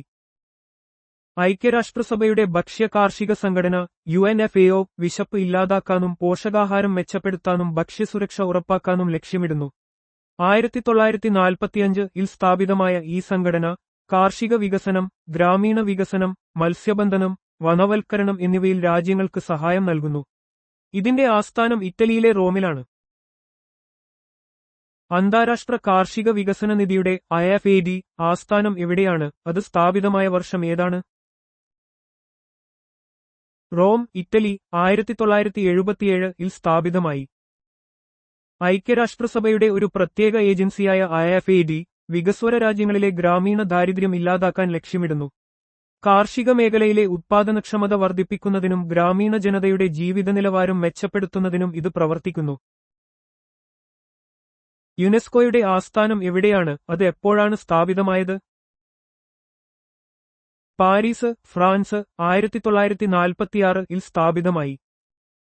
യുനെസ്കോ എന്നത് ഐക്യരാഷ്ട്രസഭയുടെ വിദ്യാഭ്യാസ, ശാസ്ത്ര, സാംസ്കാരിക സംഘടനയാണ്. ലോകസമാധാനം, ദാരിദ്ര്യ നിർമ്മാർജ്ജനം, സുസ്ഥിര വികസനം, സാംസ്കാരിക വൈവിധ്യം എന്നിവ പ്രോത്സാഹിപ്പിക്കുന്നതിന് വിദ്യാഭ്യാസം, ശാസ്ത്രം, സംസ്കാരം, ആശയവിനിമയം എന്നിവയിലൂടെ ഇത് സംഭാവന നൽകുന്നു. അന്താരാഷ്ട്ര സമുദ്ര സംഘടനയുടെ IMO ആസ്ഥാനം എവിടെയാണ്, അത് എപ്പോഴാണ് സ്ഥാപിതമായത്? London, UK. 1958 സ്ഥാപിതമായി. അന്താരാഷ്ട്ര കപ്പൽ ഗതാഗതത്തിന്റെ സുരക്ഷയും കാര്യക്ഷമതയും മെച്ചപ്പെടുത്തുന്നതിനും സമുദ്ര മലിനീകരണം തടയുന്നതിനും വേണ്ടി പ്രവർത്തിക്കുന്ന ഐക്യരാഷ്ട്രസഭയുടെ ഒരു പ്രത്യേക ഏജൻസിയാണ് IMO. സമുദ്രയാത്രയുടെ സുരക്ഷിതത്വത്തിനായുള്ള അന്താരാഷ്ട്ര നിയമങ്ങളും മാനദണ്ഡങ്ങളും ഇത് രൂപീകരിക്കുന്നു. രാസായുധ നിരോധന സംഘടനയുടെ OPCW ആസ്ഥാനം എവിടെയാണ്, അത് സ്ഥാപിതമായ വർഷം ഏതാണ്? Hague, Netherlands. 1997 സ്ഥാപിതമായി. രാസായുധങ്ങളുടെ വികസനം, ഉത്പാദനം, സംഭരണം, ഉപയോഗം എന്നിവ തടയുന്നതിനും അവ പൂർണ്ണമായി നശിപ്പിക്കുന്നുവെന്ന് ഉറപ്പാക്കുന്നതിനും ലക്ഷ്യമിടുന്ന ഒരു അന്താരാഷ്ട്ര സംഘടനയാണ് OPCW. 2013 സമാധാനത്തിനുള്ള നോബൽ സമ്മാനം ഈ സംഘടനയ്ക്ക് ലഭിച്ചു. ഐക്യരാഷ്ട്രസഭയുടെ ആസ്ഥാനം എവിടെയാണ്, അത് എപ്പോഴാണ് സ്ഥാപിതമായത്? New York, USA. 1945 സ്ഥാപിതമായി. അന്താരാഷ്ട്ര സമാധാനവും സുരക്ഷയും നിലനിർത്തുന്നതിനും രാജ്യങ്ങൾ തമ്മിലുള്ള സൗഹൃദ ബന്ധം വികസിപ്പിക്കുന്നതിനും അന്താരാഷ്ട്ര സഹകരണം പ്രോത്സാഹിപ്പിക്കുന്നതിനും വേണ്ടി സ്ഥാപിച്ച ലോകത്തിലെ ഏറ്റവും വലിയ അന്താരാഷ്ട്ര സംഘടനയാണ് ഐക്യരാഷ്ട്രസഭ. രണ്ടാം ലോകമഹായുദ്ധത്തിന് ശേഷം ഒക്ടോബർ 24 ഇത് ഔദ്യോഗികമായി നിലവിൽ വന്നത്. ഐക്യരാഷ്ട്രസഭയുടെ കുട്ടികളുടെ നിധിയുടെ UNICEF ആസ്ഥാനം എവിടെയാണ്, അത് സ്ഥാപിതമായ വർഷം ഏതാണ്? New York, USA. 1946 സ്ഥാപിതമായി. ലോകമെമ്പാടുമുള്ള കുട്ടികളുടെയും കൗമാരക്കാരുടെയും ആരോഗ്യവും ക്ഷേമവും ഉറപ്പാക്കാൻ പ്രവർത്തിക്കുന്ന ഐക്യരാഷ്ട്രസഭയുടെ ഒരു ഏജൻസിയാണ് UNICEF. ദുരിതത്തിലായ കുട്ടികൾക്ക് മാനുഷികവും വികസനപരവുമായ സഹായം നൽകുന്നതിനായി ഇത് സ്ഥാപിക്കപ്പെട്ടു. ഐക്യരാഷ്ട്രസഭയുടെ ജനസംഖ്യാനിധിയുടെ UNFPA ആസ്ഥാനം എവിടെയാണ്, അത് എപ്പോഴാണ് സ്ഥാപിതമായത്? New York, USA. 1969 സ്ഥാപിതമായി. പ്രത്യുത്പാദന ആരോഗ്യം, ജനസംഖ്യാ വികസനം, ലിംഗസമത്വം എന്നിവ മെച്ചപ്പെടുത്തുന്നതിന് പ്രവർത്തിക്കുന്ന ഐക്യരാഷ്ട്രസഭയുടെ ഒരു ഏജൻസിയാണ് UNFPA. എല്ലാവർക്കും ആരോഗ്യകരമായ ജീവിതം ഉറപ്പാക്കുന്ന സുസ്ഥിര വികസന ലക്ഷ്യങ്ങൾ കൈവരിക്കുന്നതിന് ഇത് പിന്തുണ നൽകുന്നു. വ്യാപാരത്തിനും വികസനത്തിനുമുള്ള ഐക്യരാഷ്ട്രസഭയുടെ സമ്മേളനത്തിന്റെ UNCTAD ആസ്ഥാനം എവിടെയാണ്, അത് സ്ഥാപിതമായ വർഷം ഏതാണ്? Geneva, Switzerland. 1964 സ്ഥാപിതമായി. വികസ്വര രാജ്യങ്ങളുടെ വ്യാപാര അവസരങ്ങൾ വർദ്ധിപ്പിക്കുന്നതിനും ആഗോള സമ്പദ്വ്യവസ്ഥയിൽ അവയുടെ സംയോജനം സാധ്യമാക്കുന്നതിനും വേണ്ടി പ്രവർത്തിക്കുന്ന ഐക്യരാഷ്ട്രസഭയുടെ ഒരു സ്ഥിരം ഇന്റർഗവൺമെന്റൽ സ്ഥാപനമാണ് UNCTAD. നയപരമായ വിശകലനങ്ങളും സാങ്കേതിക സഹായങ്ങളും ഇത് നൽകുന്നു. ഇന്റർനാഷണൽ കമ്മിറ്റി ഓഫ് റെഡ് ക്രോസിന്റെ ക്രോസ് ആസ്ഥാനം എവിടെയാണ്, അത് എപ്പോഴാണ് സ്ഥാപിതമായത്? Geneva, Switzerland. 1863 സ്ഥാപിതമായി. യുദ്ധങ്ങളിലും സായുധ പോരാട്ടങ്ങളിലും ഇരകളാകുന്നവർക്ക് മാനുഷിക സഹായം നൽകുന്ന ഒരു നിഷ്പക്ഷ സംഘടനയാണ് ക്രോസ്. ജനീവ ഉടമ്പടികളുടെ സംരക്ഷകരായ ഇവർ അന്താരാഷ്ട്ര മാനുഷിക നിയമങ്ങൾ പ്രോത്സാഹിപ്പിക്കുകയും നടപ്പിലാക്കുകയും ചെയ്യുന്നു. അന്താരാഷ്ട്ര നിലവാര സംഘടനയുടെ ISO ആസ്ഥാനം എവിടെയാണ്, അത് സ്ഥാപിതമായ വർഷം ഏതാണ്? Geneva, Switzerland. 1947 സ്ഥാപിതമായി.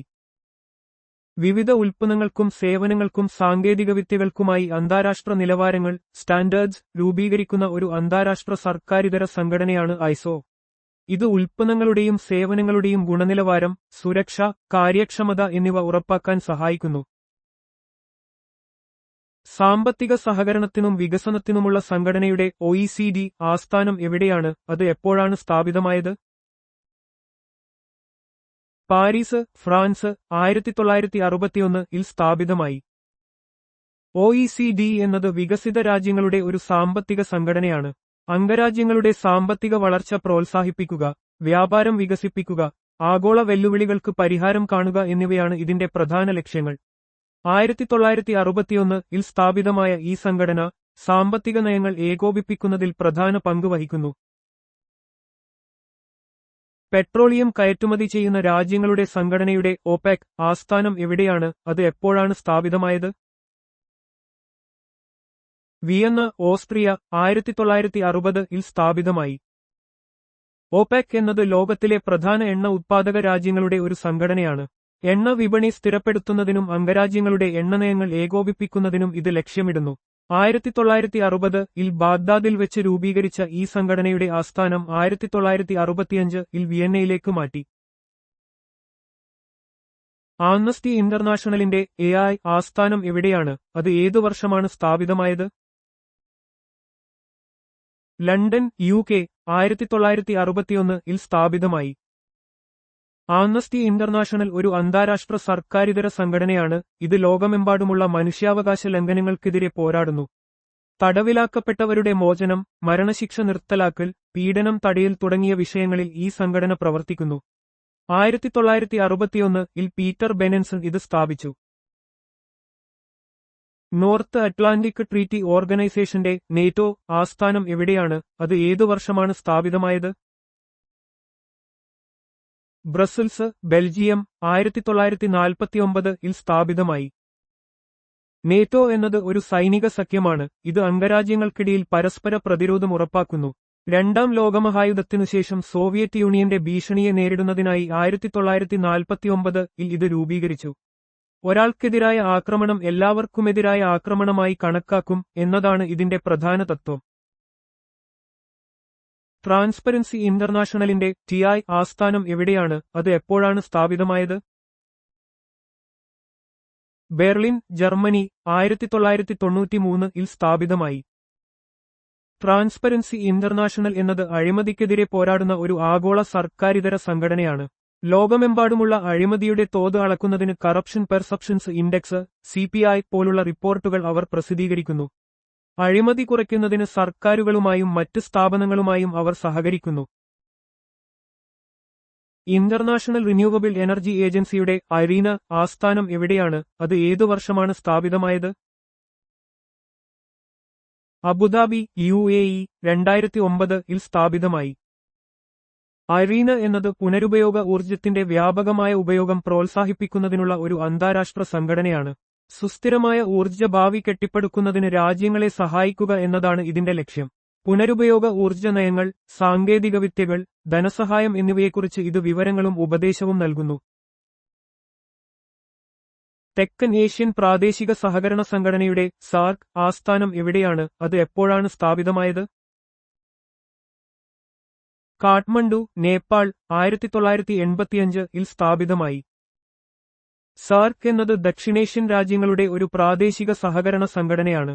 സാമ്പത്തിക, സാമൂഹിക, സാംസ്കാരിക വികസനം പ്രോത്സാഹിപ്പിക്കുകയും അംഗരാജ്യങ്ങൾക്കിടയിൽ സൗഹൃദം വർദ്ധിപ്പിക്കുകയും ചെയ്യുക എന്നതാണ് ഇതിന്റെ പ്രധാന ലക്ഷ്യം. ബംഗ്ലാദേശ്, ഭൂട്ടാൻ, ഇന്ത്യ, മാലിദ്വീപ്, നേപ്പാൾ, പാകിസ്ഥാൻ, ശ്രീലങ്ക, അഫ്ഗാനിസ്ഥാൻ എന്നിവയാണ് ഇതിലെ അംഗരാജ്യങ്ങൾ. തെക്കുകിഴക്കൻ ഏഷ്യൻ രാജ്യങ്ങളുടെ സംഘടനയുടെ ASEAN ആസ്ഥാനം എവിടെയാണ്, അത് ഏതു വർഷമാണ് സ്ഥാപിതമായത്? Jakarta, Indonesia. 1967 സ്ഥാപിതമായി. ASEAN എന്നത് തെക്കുകിഴക്കൻ ഏഷ്യൻ രാജ്യങ്ങളുടെ ഒരു പ്രാദേശിക സംഘടനയാണ്. സാമ്പത്തിക വളർച്ച, സാമൂഹിക പുരോഗതി, സാംസ്കാരിക വികസനം എന്നിവ പ്രോത്സാഹിപ്പിക്കുകയും പ്രാദേശിക സ്ഥിരത ഉറപ്പാക്കുകയും ചെയ്യുക എന്നതാണ് ഇതിന്റെ ലക്ഷ്യം. 1967 ബാങ്കോക്ക് പ്രഖ്യാപനത്തിലൂടെയാണ് ഇത് സ്ഥാപിതമായത്.